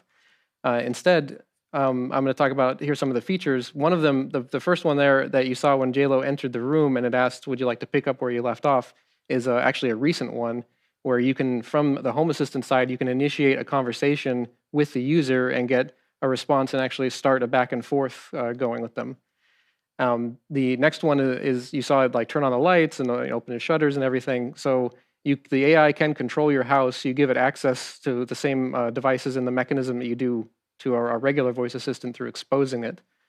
And we've had the control feature for a while now. This is something that's been built by the community.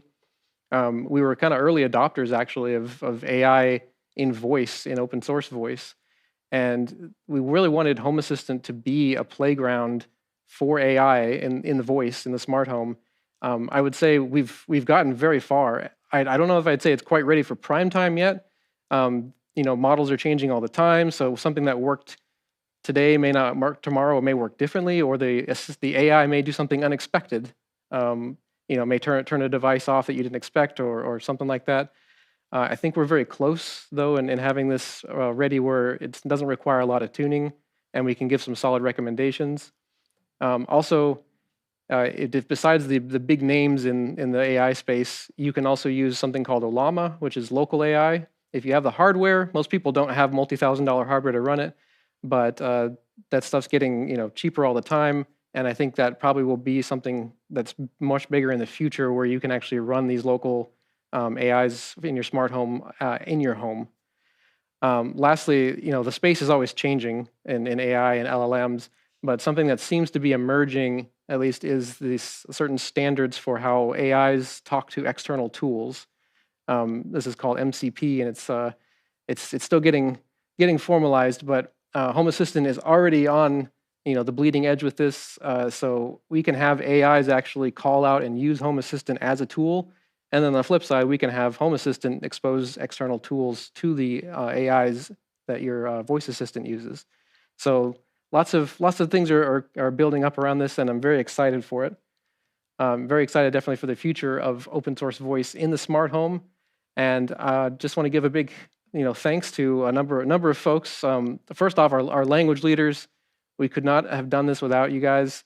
They, besides translating voice commands and answering questions for users and everything, they helped us beta test the voice preview edition. So thank you guys. Thanks to everyone who purchased the voice preview edition. I think we're on manufacturing batch number 3 at this point, which is a very clear signal from people that this is something they want and they want us to keep doing. And so we will keep doing it. Also, thanks to the ESP Home team, who we worked closely with to get the software running on this. And over time, the features that we built for the Voice Preview Edition are moving into ESP Home Core. So all of the work that went into this is going to help benefit everybody. And then lastly, thank you to the Home Assistant Cloud subscribers for funding my work and funding the entire Open Home Foundation. So thank you very much.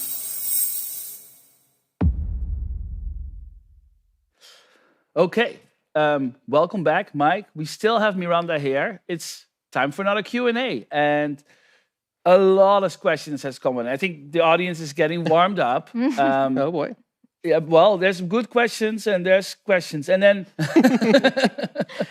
no, I think here's a question from Kenneth on YouTube, Miranda, for you. Do companies contact you to get the Works with Home Assistant badge, or do you reach out to companies? Yeah, a bit of both. So loads of companies reach out to us because of community pressure and feedback, which is amazing.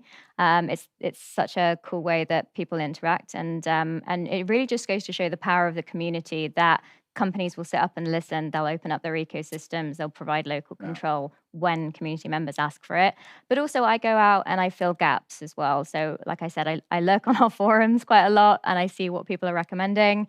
And if we don't have current, good integrations for those devices, I reach out to the manufacturers as well. And I spend a fair amount of time on the road kind of filling the gaps and making sure that all regions are covered. I think also, even if a company doesn't join the program right away, just us being in touch with them is just so powerful to make sure that the companies or the projects are aligned, and we can at least collaborate at some levels, right? Yeah. Okay, here I have Eduard Witteveen on YouTube is asking, this one is for you, Mike, because I know you've also been recently working on it. I'm super excited for when I can run he means voice, all locally with Dutch and LLMs. Any timeline for that too? Oh boy. The LLM part is going to be a little bit tougher, but if this depends too on if you're doing something like speech to phrase, or if you're trying to do something more flexible. And like we said, with AI, you probably want the more flexible option. Yeah. Whisper, unfortunately, especially for the smaller models, doesn't work so great outside of English. It kind of falls off really quick. Right. We need Dutch people to build a speech to text, like fine-tuned Whisper. Right. So this is where I think the big help is going to come in having people there are fine-tuned Whisper models out there for various languages. So I'm making a push this year to try and collect all those together, and also doing an extension to Whisper that hopefully makes it better able to recognize your device names and areas. Right. Yeah. So I would say within the year, this is going to be a lot more possible. Right. So that's on the speech to text side. I mean, the LLM side, again, this is, academics or open source people, but you need to spend some serious time on building a large language model that speaks a specific language. But what about text to speech? Text to speech. So this is something where Piper, the text to speech system that we built, is going to be the way to go. To date, the Dutch voices have they've been lacking in quality, but I'm happy to say we have received several Dutch volunteers who donated their voice and now are waiting for me to train some new voices. So we're going to have that. Right? You know, and I think people should know that, right? Like people can contribute their voices to make our text-to-speech system, and we just need one speaker to contribute the voice, and they get a language, and then it will work for everyone. Yeah, this really is a case where one person can make a huge difference. Yeah, there are some people asking about more like a music focused voice preview edition. I think, by the way, the announcement the music assistant has joined the Open Home Foundation has gotten a lot of people really excited and brainstorming about all the different options. But yeah. Oh, so I mean, I can say things are definitely coming. Marcel, in fact, is my new boss, so I gotta get on that. Yes, I think music assistant joining the Open Home Foundation is a big. I don't know, it's a big step in saying that this is the way we're going forward with music, right? So we're not going to try to piecemeal integrate these other services and everything. It's all going to come through Music Assistant. So that gives me a focus as to how music is going to be realized on the Voice Preview Edition, right? As well as Kevin, who's the other guy working on the voice stuff. And so that I think that gives us a very clear path forward for how we're going to do this. And the AI side of it, like we said, is a bit more difficult, but I expect that within the year or so we'll have the ability to stream music easily. Yeah. Okay, that's great. On the music assistant, we're staying on music assistant. This is a question for you, Miranda. Someone was asking, and I actually am going to make sure I call out the name because otherwise, what are we doing here? Lucas Feyen is asking on YouTube, would all these projects moving to the Open Home, does Works with Home Assistant is still cover the name? Or would, for example, Works with Music Assistant also be a thing? That's a great question. Not something we've really looked at before. But I mean, we need to get through the testing schedule of Works with Home Assistant first. I'm just one person at this point, so we need to kind of make sure that program is really robust first, and then if the community needs it, we can definitely take a look at it. Well, and of course, we have the Made for ESP Home program as well, which has like a different audience. I think Music Assistant is more at the same user level as Home Assistant end users, right? And so maybe there is a system. I mean, we would love to get Music Assistant support for everything. But in the end, if you just support an open protocol as your streaming box, then you already work with Music Assistant, right? But definitely something you want to keep an eye on. Peter Geert is asking YouTube, maybe you know Frank, but when will we get Frank his voice for the Voice PE? Oh, so Frank has on his to-do list, which I assume spans from here to the year 2300, to record his voice. So we'll see at some point. We do have not supported on the Voice PE, but there have been Hey Frank wake words trained. True. So. You could have eventually in the future here an all Frank all day voice assistant. Nice.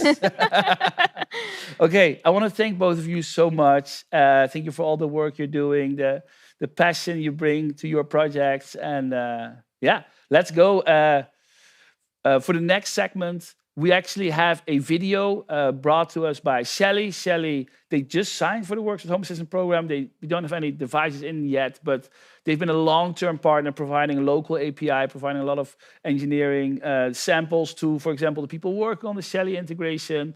And they've made a video because they found a museum, of all places, that was running Home Assistant and Shelly, and it's actually really cool. So take a look. The Mom Museum tells a compelling story of organized crime and law enforcement and its impact on American society. It's very immersive, it's unique, and it's thought-provoking. My name is Ryan Marcus. I'm the Senior Director of Technology here at the National Museum of Organized Crime and Law Enforcement in awesome downtown Las Vegas. Here at the Mom Museum, we use Home Assistant as kind of the core, and that brings all of my IoT things kind of together. It has, helped us save some time and save some money. We're downstairs in the basement of the museum. This is our control center here. All the HVAC, all the access control, everything comes from this room down here. With Home Assistant, we're able to pull in from several different sources, right? So all the Shelly devices, other non-Shelly devices into one dashboard, allowing us to get a brief overview of what's happening at the museum at any given time. With Shelly and security, what's great is they do provide us local control. If it doesn't have local control, we're not going to be using it. It helps us monitor different kinds of devices to make sure they're not going haywire and just using too much electricity. This is an area in which allows us to kind of create our own dashboards, write our own code, write some scripts, set up some templates and those types of things to make it pretty easy for the facility staff to monitor and check out what's happening on a day-to-day basis. In this area behind me is the distillery. We do have Shelly Pluses here with the expansion pack with temperature sensors on all the cassettes over here, making sure all of this area that we do produce moonshine in is nice and cool and keeps it even. And we get those notifications sent back to the facility department if we have any issues there. There's folks that have these larger control systems that you're needing to pay a monthly fee for. Take that leap, try something new. Like, don't stick to all the same things that you're doing or spending that giant amount of money. Grab a IoT device from Shelly and program it and see what you come up with.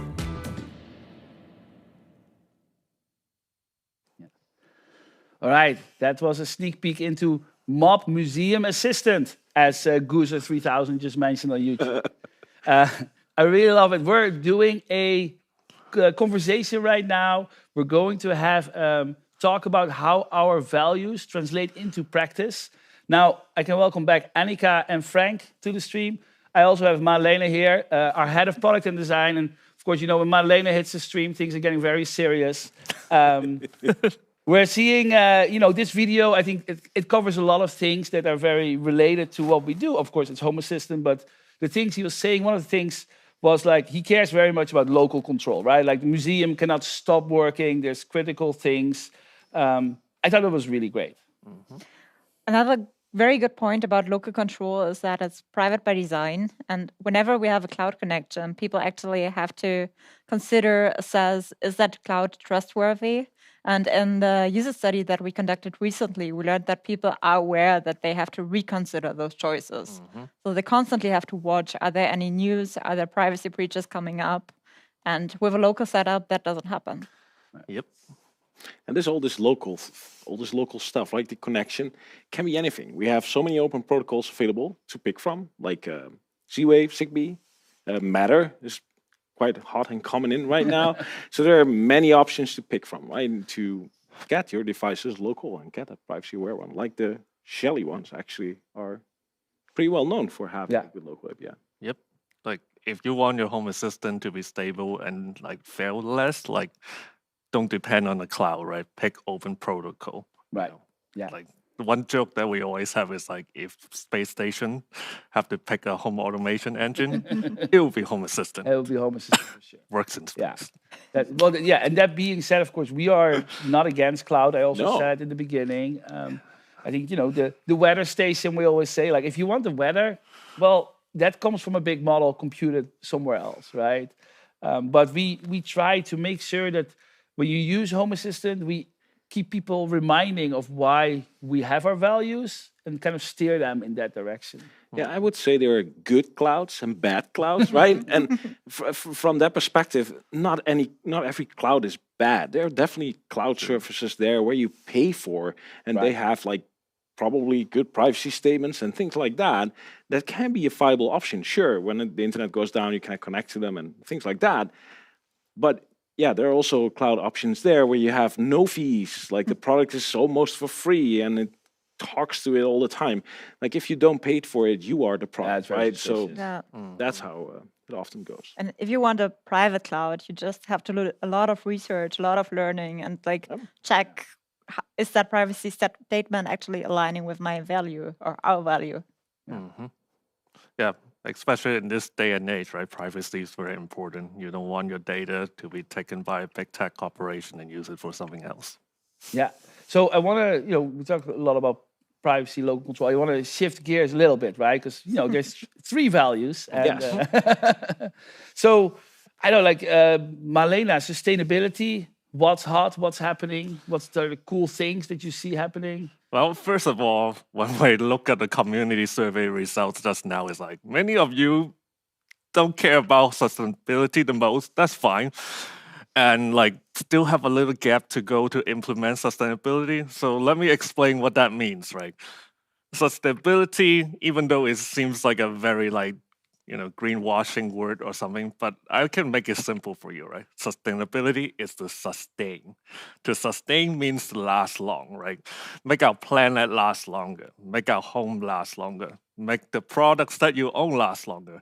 And even if you don't care about the planet, well, I care about the planet, but if you don't, your wallet will also last longer because it uses less energy. Things broke down less, so you don't need to replace it as often, which is exactly what the guy from Mob Museum just said, right? They want to make sure that's something that is easily replaceable, but also you can track all the energy usage, so keep the cost low running the museum all day. Well, I think, and even on top of that, also there's repairability, right? You get a device, and if you cannot repair it, you can throw it out. So we see this, for example, there's so many smart home products that have like a lithium-ion battery inside that is non-standard, custom format, sometimes glued in. Well, are you going to replace that? Those little like cell batteries, like the Yeah. batteries. Besides that, they're dangerous for kids, by the way. They swallow those things, so please don't use those. But they are not chargeable. Oh, yeah. Well, one open standard that has existed for a very long time and not a lot of people talk about is AA and AAA batteries. Yeah. And something that's really cool, like recently the new IKEA sensors, like now they use AAA batteries, which means that I don't need to keep buying coin batteries. I can use rechargeable batteries. It will just work. I mean, I love it. I wish more companies would move to that kind of system, because it's just, it makes also sense for me. I can recharge those batteries at home, right? I don't have to go buy new things. I don't have to throw things out. I don't even know. I live in America. I have no idea where to bring batteries. Like, I just collect them, and this jar keeps getting fuller and fuller. And I don't know. IKEA stopped selling them fully, right? And all their smart home products now have normal AA batteries. I think it's kind of a bold move, actually. And but it's from a sustainability perspective a good one. Yes, oh, for sure. Yeah. Sometimes open standard doesn't need to a fancy new thing, right? AA batteries is something that lasts a long time. We have a lot of standards, not just within energy, also in the smart home, Zigbee, Z-Wave, Matter. Do you have a favorite, Frank? If I would go out, what would you say we should do? Is there a winner? I think my home is a mess. So no, but it is. I recently blogged about it too, but it really is. Like, I have them all. And that's why actually, like, it is, I am actually, I don't know. Like, it depends on the use case. That's always the answer. And then the question is, how about my use case? And that's hard to answer. Like, Z-Wave is cool, especially long range coming down the road, right? Very cool. The range is cool, that's nice. Zigbee is good, availability everywhere around the world. Very affordable. Very affordable. Matter is fairly new, and it still has, like, its little bumps and still needs to grow up still. So, but it's getting better and better, so it's becoming an option. But there are always devices that have just a local API. Like, I picked my EV charger because they had a local API, no clouds attached. You can look for that stuff and make up your own decisions there and decide how you pick something. So, actually, from a privacy perspective, with the people I talked to in the interviews, their smart home is also a mess. Like I said earlier, in the privacy, for everyone. It's universal. Smart homes can be messy. Yeah. And people try to follow a strategy to set it up privately, but they follow choice as well, and they pick what they like, and then they try to introduce privacy. But we actually, in the community survey, saw a favorite, and it's Zigbee. Zigbee. Yeah. I think the bigger problem is, though, starting out with your smart home. Like, nobody starts with the idea of, let me build a smart home, right? No. You start out buying a device or two, and it turns out to be smart, and they're often not the choice that you should have made in the beginning, right? And that's how you end up with the clouds, or maybe even start out with a negative experience that shouldn't have. Right, the not so smart home. The not so smart home. Yeah, actually. Yeah. So there's an open standard that we haven't talked about yet, and that's my favorite. And that's also what Andy, which is the hardware guy from Nabu Casa, said is a secret weapon. And that's ESP Home. which is a project by Open Home Foundation, and ESP Home is an open standard. And it's great for sustainability. It can help you reuse, repair, and repurpose, right? So and even extend. Yeah. So like like if you ever need to change like what when you buy hardware that use ESP Home, like anything from like Apollo automation, right? Like if you ever want to extend it, you can do it with the pins. And if you want to repurpose it as something else, you can actually flash it with your own firmware. I mean, that's also like the Home Assistant Voice Preview Edition is also ESP Home. And we actually, you can break out a small tab at the bottom and there's a growth board. And like there's people adding temperature sensors or buttons, an NFC scanner. I saw like this project. And it's amazing because you keep getting updates because ESP Home keeps getting built and you're fully in control. Yeah. One cool thing about the voice preview edition is like some people actually measure it and it's like how little power it actually used like during standby. A lot of ESP32 devices are like that too, right? Yeah. And I think that's really cool. Yeah. And that's actually like one of our hardware design principles, which actually set out to do this year. We have 5 principles. First, we need to make sure that it's trustworthy. It's a device that you can trust. Second is that it has to be functional. The most important function of the device need to work. Third is sustainable. And we make sure the packaging, everything is recyclable, it's paper. We make sure we use as little plastic as possible. So like for the green, we still have that hue thing that we use. But like in the newer packaging, as you see, it's just the device, keep it simple. And then of course, aesthetics and form is important. And lastly is cost. Right. So very happy we are following those principles. Frank, just talking about like some hardware that now we're talking a little bit about hardware. So do you want to give a teaser of kind of what is the next hardware thing that is coming down the Open Home or like the Home Assistant official hardware line? Ooh. That's a big thing. Oh yeah, that is really big. Yeah. That's a big thing. Yeah. Like big. Yeah. Is that enough? I'll tell you. We're working on the Home Assistant Connect ZWA2, which is going to be the best Z-Wave antenna in the world. I won't share any more details because we're working very hard to get this all going, and we hope somewhere, this summer-ish. No hard promises, but it's coming, and it's going to be amazing. I received a sample, like the last one we did, the last production run. That thing is some impressive stuff. So I think and just about Z-Wave and privacy or Zigbee and privacy. What I like about those two protocols is that privacy is built in. A Zigbee device, a Z-Wave device, it can never ever talk to the internet. Zero. It's just not. It's not part of the protocol, right? So it can get a radio message into Home Assistant or whatever controller, but of course you're using Home Assistant, because otherwise you wouldn't be watching right now still. But and that's the only, if you can trust Home Assistant and you can trust us, we're the good guys, you can trust that these devices, that's it. So what is the range of Z-Wave long range actually? So theoretically, theoretically it's more than like 1.5 kilometers or 2 whatever. It's like it's really long, but you live in a brick house or there's like neighbors. It's annoying. Microwaves. They also wave stuff in the air and like aquariums. But it's like long enough to reach your mailbox on the street. Yes, no, that's for sure. That's going to be one of the cool things. That's being a sensor that you got. Yeah, you got mail. Yeah, well, or like a button on your bike when you're biking home, you can already I don't know, open the garage door. So I don't have a garage door, but like I thought you had. I just heard the phone. Yeah. Cool. Okay, then any final words on values? Make a good choice. That's privacy in mind. Yeah. But also sustainable. Whatever device you buy. That's a good one. Vote with your wallet. Yep. Right? If you keep buying crappy devices, you are going to reward these manufacturers because the store said, "Oh wow, I'm selling so many of these crappy devices. I'm going to buy more of those." And then they're like, right? Everybody gets rewarded, and we should only reward people that do the right thing. Yep, we should. Yeah. And that's also where Works with Home Assistant comes. We're in again because we try to highlight, of course, those people. Exactly those. Yeah. Yep. All right. I want to thank you all three so much. Annika, you're going to leave us right now. Thank you so much. I'm keeping Madelena and Frank. Oh. Things are going to get real, so stay tuned.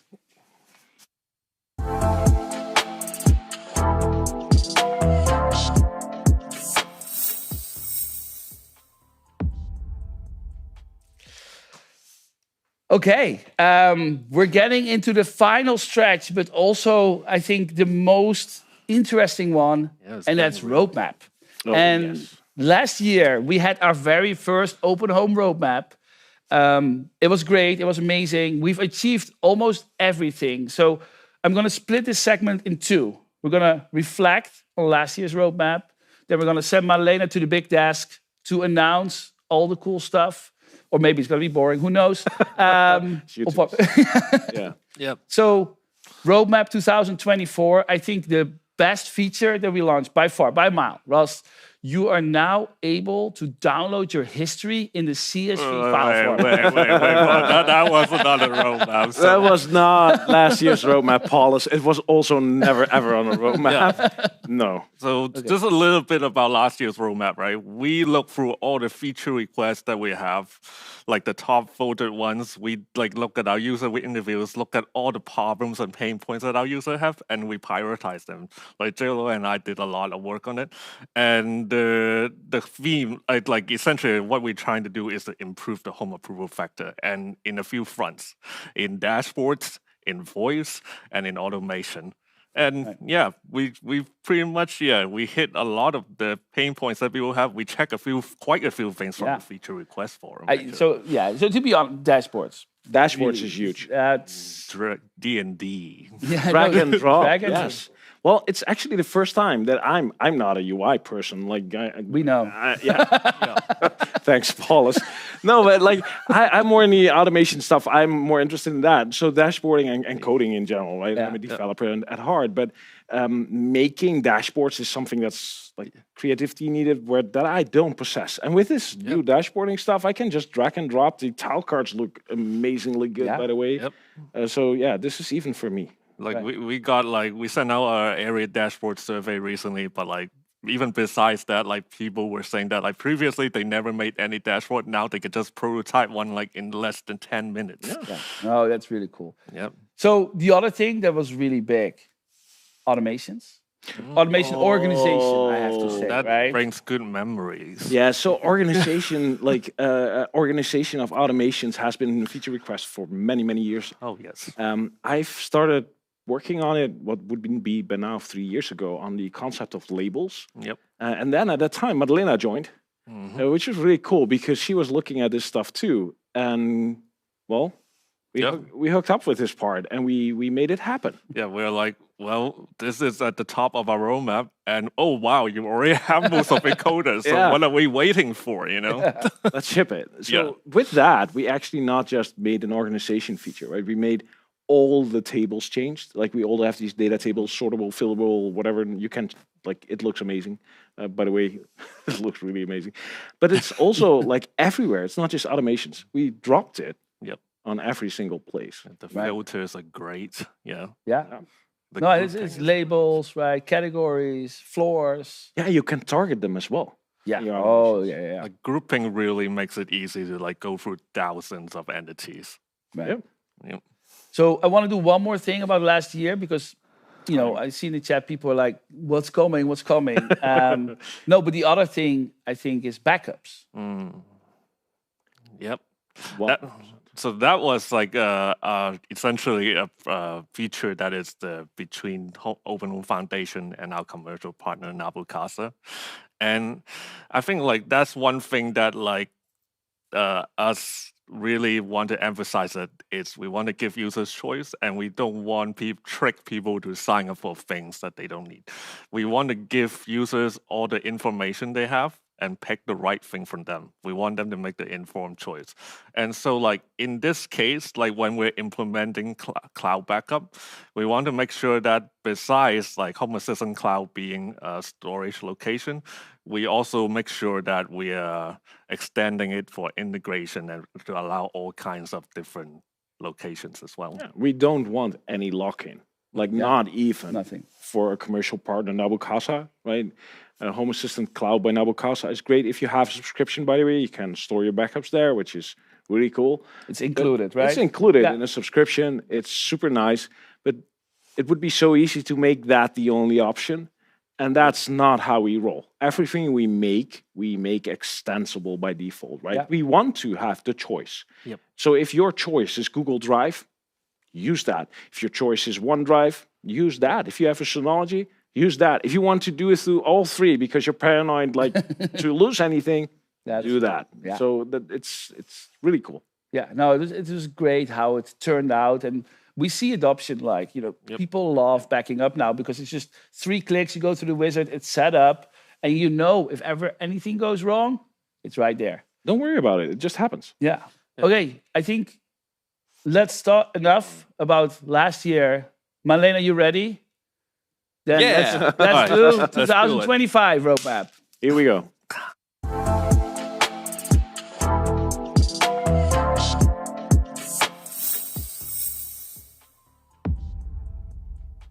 Cool. It's showtime for the roadmap of 2025.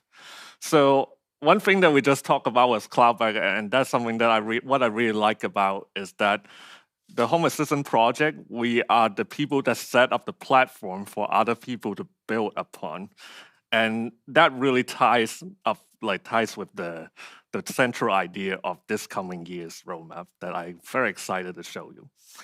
So first things first, what is a roadmap? So roadmap is not a list of feature requests. It's not very granular. It's about providing a direction of what kind of problems we want to solve for the user. And it's not a strict timeline, but instead it's a rough time frame. So it gives us room for the different parts of a product development lifecycle. Sometimes maybe we need more time for research. Sometimes we might need more time for design. So we don't want to pressure anyone into shipping a product just to meet the deadline. And so let's do it, right? Cool.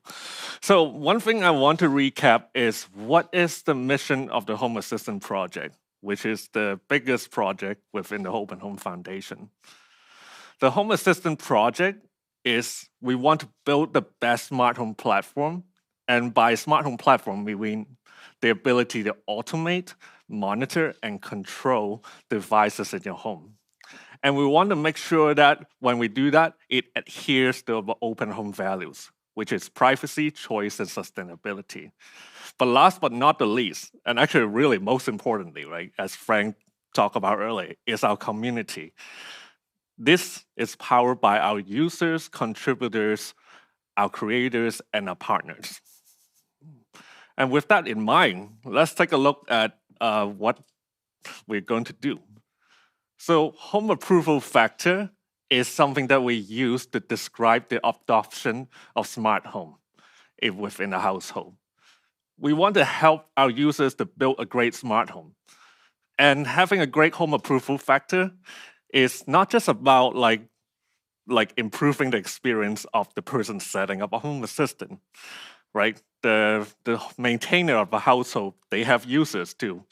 And to do that, they need to understand them, right? The users that they have is the family members, the roommates, and sometimes if you didn't set up your smart home correctly, we heard people in user interviews that they might be the victims, and we don't want that to happen. So right now, as Annika had mentioned earlier, only about half of the partners and about a quarter of the children that uses Home Assistant directly. There's a lot of work for us to do. So, and here's the gap, right? Many of our users are amazing at setting up their smart home, like many of us here. But sometimes we don't have all the context, right? My roommate has a dog. I don't know what it's like, what kind of automation I need for that. So we need all the context, especially in a shared environment with many different needs. We might not know what would help until something goes wrong, and that's too late. And we don't always know the right questions to ask. And another thing is like we all have different strengths, right? Some of us in our community are great at building automation. Some of us, like myself, good at building dashboard. Some of us are good at documenting. Some of us are good at guiding each other on how to use a device, like many of our creators. And right now, to bridge that gap, you need to go to the internet. And the internet has all the ideas. That's great, right? We are the most welcoming community. People around the world share wisdom every day about Home Assistant. New posts, new video to help guide, educate each other to build the best smart home. And while this is great, many of these platforms like YouTube, Reddit, and Discord forums, these platforms where the knowledge is shared, they are not really designed to be sustainable. Knowledge gets lost very easily over time. So there's a lot of hard work made by our community, but the platform that they post to is not something that can keep our wisdom around. And as our community is growing exponentially, right, we just doubled this year, we need a better way to organize our collective knowledge more than ever. And that makes us wonder, right?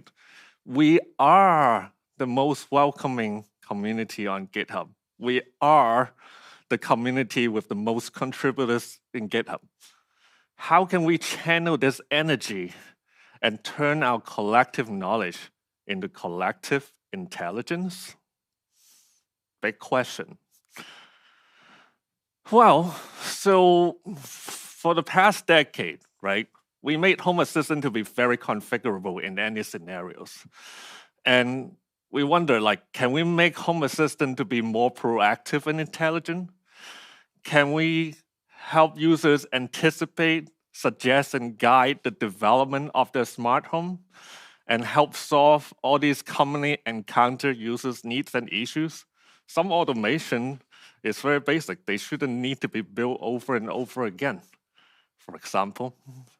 And to do that, we need to build a better information architecture for our community. And as the maintainers of the Home Assistant project, we think that this is the right time we do something about it. And that's one of the central ideas for this coming year's roadmap. We're building a truly smart home with our collective intelligence. So let me break it down a little bit for you for what it means to be truly smart, to understand context and have the information so that we can guide and suggest and anticipate the needs of the users and the users of the users.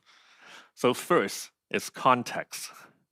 We want to help Home Assistant understand what each device is and what it does. Second is data. We want to help Home Assistant know what every device Home Assistant can work with. So let's take a look at one common problem that our users struggle with today. Here's an example, a fridge. Whether it's a smart fridge or a fridge that you jerry-rig a bunch of sensors on, it's about the same. Currently, it's represented by a giant blob of entities. So you have a light, which is like maybe the light inside the fridge. You have a temperature sensor to make sure your food is not spoiled. Maybe a door sensor, a leak sensor. It's almost like a mini house. But to Home Assistant, it's just a bunch of sensors. Right now, you have to build essentially the dashboard from scratch. And while this is like having this ultimate flexibility is great, sometimes it overcomplicates simple use cases. And the more devices you have, the more entities you piled up, and the more Home Assistant loses context of what's actually going on in the house. So if you ask, well, what's the temperature of the kitchen? Should the voice assistant include the temperature sensor of the fridge? And also, well, if everyone is integrating the same fridge, shouldn't there be a ready-made dashboard for that? And like for things like leak sensors and leak sensors and temperature sensor. Do I have to build everything from scratch again? And therefore, in order for Home Assistant to suggest and build better dashboards, voice control, and automation, we need to understand the context of what these devices are. And here are some examples of how putting devices in context can help with the major pillars of our smart home platform. So for example, for dashboard, right? If we understand what these devices really are, then maybe integrations can come with a fridge dashboard already built in, or a car dashboard, right? If you have a 3D printer, right, you don't need to build it from scratch. It should have a 3D printed dashboard, show all the right controls. For automations, like for things so simple, like if you leave the door open for a fridge door, before then we wouldn't know what kind of door that is. Like it can be a garage door. But if we really know the context, then we can suggest the right automations, and you should be able to activate that automation as simple as a check, and instead of diving into automation editor and build it from scratch. And with voice, right, what's the temperature of the room? Now, Home Assistant knows not to include the temperature sensor in the fridge. And putting devices in context will shine for helping Home Assistant understand and manage many complex objects and systems like cars, kitchen appliances. Right now, users use areas to do these things, which is kind of a hack. It's okay. But in future, we want this to be more streamlined.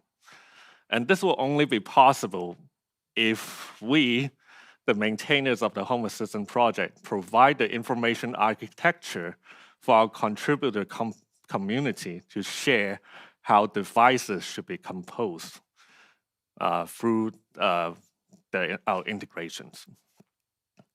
And so that's context. The other thing I want to talk about is the data, right? With all this information providing context about the device, we need a place to gather them all together. So it's not just about like having all device documents in one place. We want to universalize all of our collective wisdom and experiences about devices as a single source of truth. We want that single source of truth to be validated by our community in one place that is more accessible, more centralized, and more structured than like Reddit or Discord. And this is what we envision as the next major Open Room Foundation project, the device database. With the device database, users can leverage the collective intelligence of our community to make informed choices when they make their smart home purchases and additions. It helps our users, both old and new, to pick the best compatible devices for Home Assistant based on all the smart users around us. And we also want to make sure that when you pick devices, it embraces open room values such as privacy, choice, and sustainability. The database also, that's the cool part, right? It doesn't only collect knowledge, but also metadata. So that would allow us to do cool things like collect the power consumptions of the devices. Then that can really help with energy dashboard, right? And light brightness, like we know, like we can even coordinate lighting for optimum lighting for the room. And infrared codes, and things like that for individual devices. That would be awesome for remote control. All this data can be used and cross-referenced in Home Assistant and many other Open Home Foundation projects. And we can't wait to get started with building it. To support this initiative, the Open Home Foundation is here to provide the framework to help us all collect and collaborate easily and safely. This is a community effort, and we want to make sure that our community can really safely share what they know about these devices. And as we have mentioned earlier, we are also investing into building open protocol hardware antennas, like the Z-Wave antenna, to support a more open ecosystem. And as Miranda has mentioned earlier, we are also strengthening the Works with Home Assistant program. All this information can feed into the device database.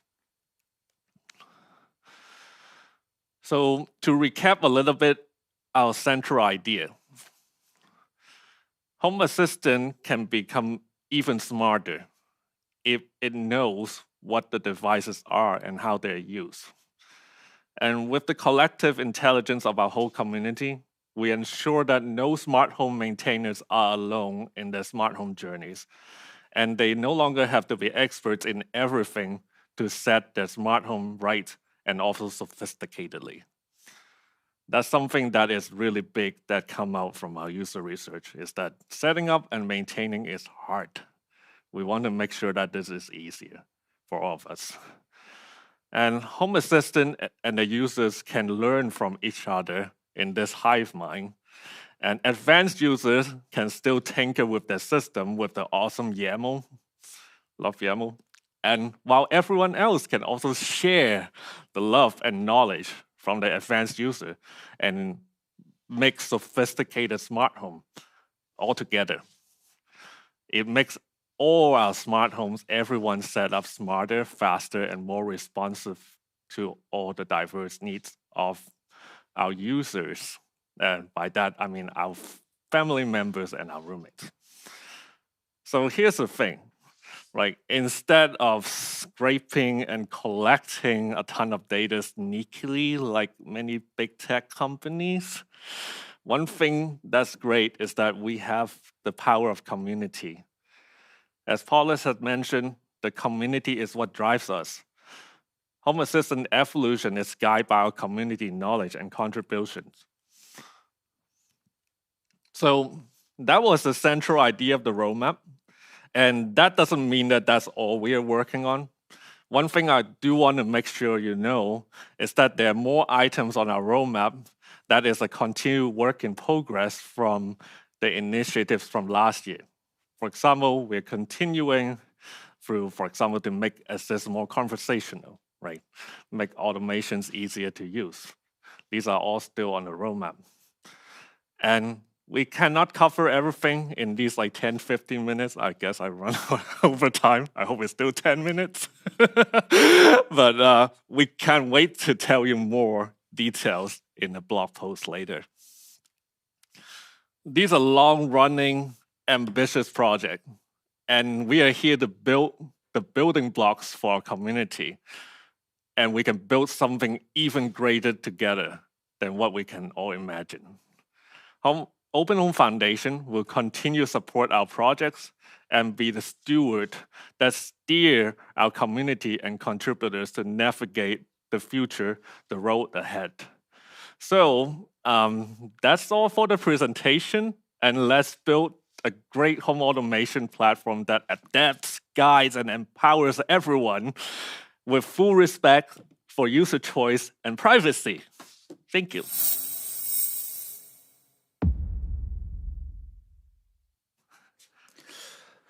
All right, thank you so much. That's awesome.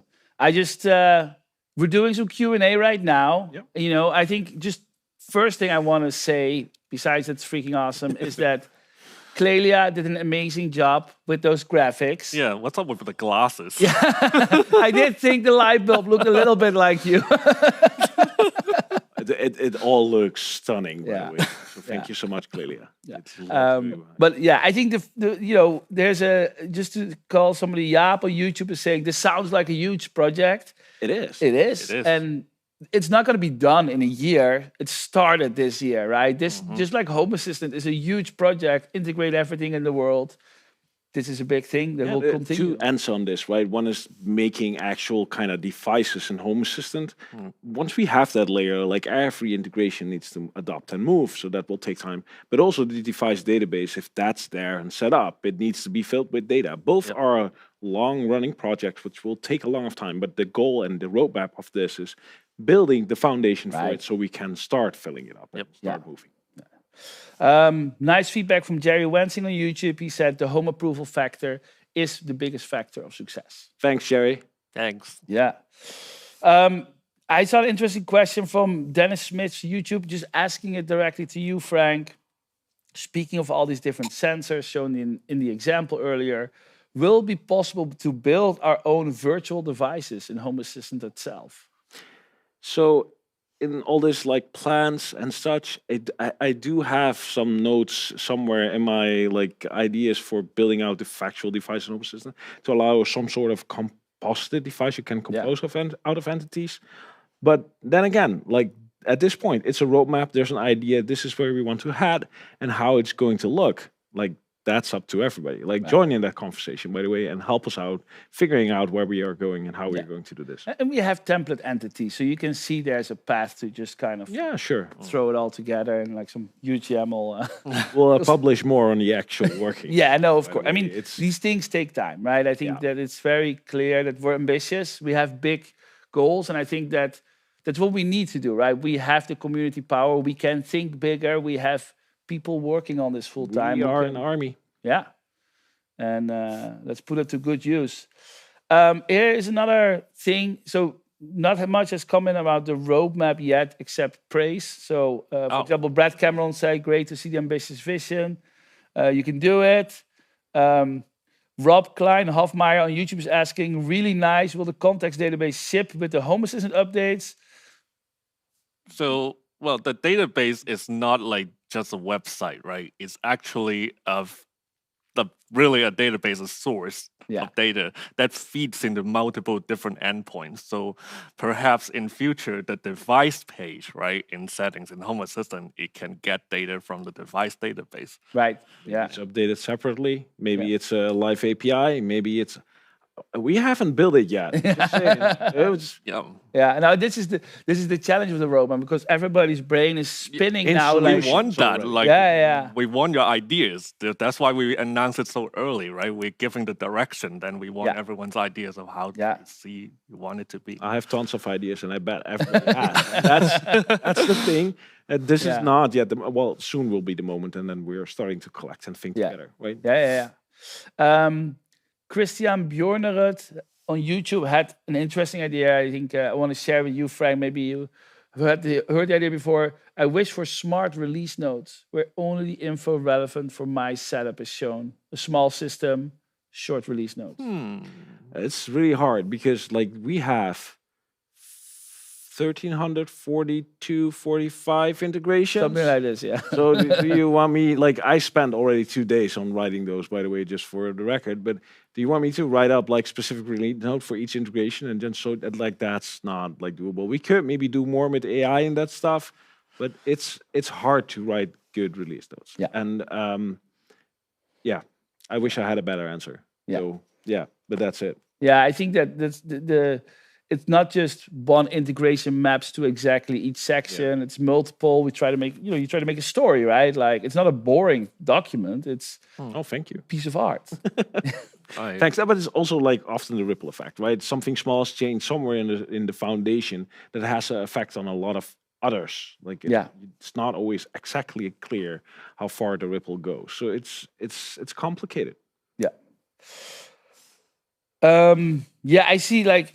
This is questions like, is the development of the device database already started? Timinator's asking. No. The project plan has started. The project planning has started. Yeah, we had a kickoff. We have been talking to community members. We have been gathering some intel. Yes. But we haven't like put a pin of like the first deliverable yet. That's fully open, right? Andrew L. Hoover is saying, I'm very excited about the device database. Hopefully it will be searchable in the web interface and include user information like documents, projects, links, external resources. All good ideas. If Laura is watching, just write down, I mean, we do definitely want that to be the source of truth, right? Yeah. The problem is like a lot of websites out there is like they made that so that they want you to shop, then so they might be biased information. Here, we really want like the community like review, like honest information. How do I reset this freaking like Zigbee device? Pairing, right? How do I put this thing in pairing mode? Like things like that. The manual, that is, like what do people think? Blueprints. Yeah. Example, how can I get this thing on the dashboard? How would my dashboard look for these things? Like there are tons of ideas. Yeah, we can integrate those like onboarding information when you add a device on Home Assistant. That would be awesome. Yeah. Here's a question that Ludovic Kabar posted on YouTube for automations. Have you ever considered switching to something more visual, like a Blockly or a Scratch style? So the thing you must know is that Blockly is actually a running gag since, like, I don't know, I joined the project almost 8 years ago, and it's been a running gag since ever then already. So it's never going to happen. Somebody may build it. If you want to build it, like free to ship it as a custom integration or do something, but it will not happen. But we are working very much on the automation editor, solving a lot of visual aspects of it, but not just the visual aspects, also how it works, like how triggers work and conditions work is going to change. But like nothing will break. Yeah. Nothing will break. Nothing will no break. worries. No, but the making automations easier was one of the items of the roadmap from last year. That's actually in progress and being made. There's also communication happening on Reddit and other places. But as said in my presentation, we want to be more open. So we will open all of this stuff more up, even the earlier process. And what I've seen, this is going really well. This is going to be amazing. We've been iterating the design out in the open. Like people can click around the prototype and see. That's true. What They've they been like posting on Reddit. User research has been done at this point, so it's really well. It's a good design phase. Yeah. I have a question for you, Madelena. Yeah. I don't remember who posted it, but I'm just saying there's people are asking questions about the design system overhaul. Oh, wow, you saw that. But I didn't there's like a tiny block on that. Yes. Well, can you share a little bit more about it? There are two parts of it. First of all, we want to take a look at the navigation. Like that's right now we have. I've seen a really good screen. We have sidebar, we have the top tabs, with bottom tabs, and everything. We want to make sure that it's easy for users, like our now maintainers of the smart home, but also the secondary users, to find what they need as quickly as possible. I think that's the most important part of the design. And then that's design system. I mean, we are looking into different libraries to try to update it. For the design, we've been looking at the different typography.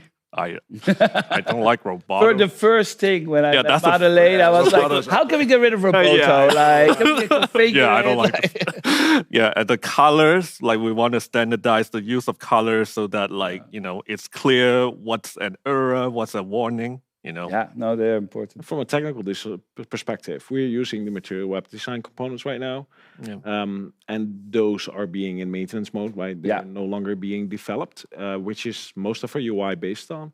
So there's also a big technical challenge here where we are going to replace all the components with a different framework, and we're taking that together with the design opportunity here. Don't expect like a complete different UI. Don't worry, you will still be able to find everything. Yes, but things will a facelift. Facelift will happen. Yes. Yeah. I heard semi-transparent glass is very popular now. Now, the fun fact is this, by the way, is that we actually already replaced components in the last few releases, and we heard nobody about it. So it is kind of like that transparent, that close by. No, well, and the whole dashboard is built with our own components from scratch, right? Yeah. So we've maximal control on all aspects. For example, the spinner, that one has been. Oh yeah, I love the new spinner. It's a small thing, but yeah. Okay, I think it's a wrap. It's a wrap? Not just for Q&A, but I think for State of the Open Home. For State of the Open Home. I think, do any of you have some final words you want to share with the audience? I would love to thank the community for everything they do and making all of this possible. It's heartwarming every day to get out of bed and do work on this. And thank you. Yeah. I love you guys. Yeah, I'm so happy to be here. I love the people that I work with, my team. That everyone is great. I love how excited our community is in supporting us. No other companies I work at, we can get 8,000 surveys results. The 40-minute survey. Yeah. And thank you so much, Paulus, for setting the foundation to make sure that our growth will not be affected by capitalism, and we can build something great that is private, have great choice and sustainable together, which is what this world needs. Yes. Thank you so much, both of you. Thank you all for watching. I hope you've had a great show. It's been a little bit longer than we thought, but I hope you got a sneak peek into the people also working at the Open Home Foundation and Nabu Casa. As you can see, we have a lot of passion for this. We have a lot of ambitious plans for this. We want to take it a lot further. That also means that please support our work, right? If you are still watching and you're not subscribed to Home Assistant Cloud, there is a mismatch there, right? Support our work. Yeah. Thank you all so much for watching. We'll see you soon at a release party or any other live stream we're doing. And goodbye. We're done. Turn it off.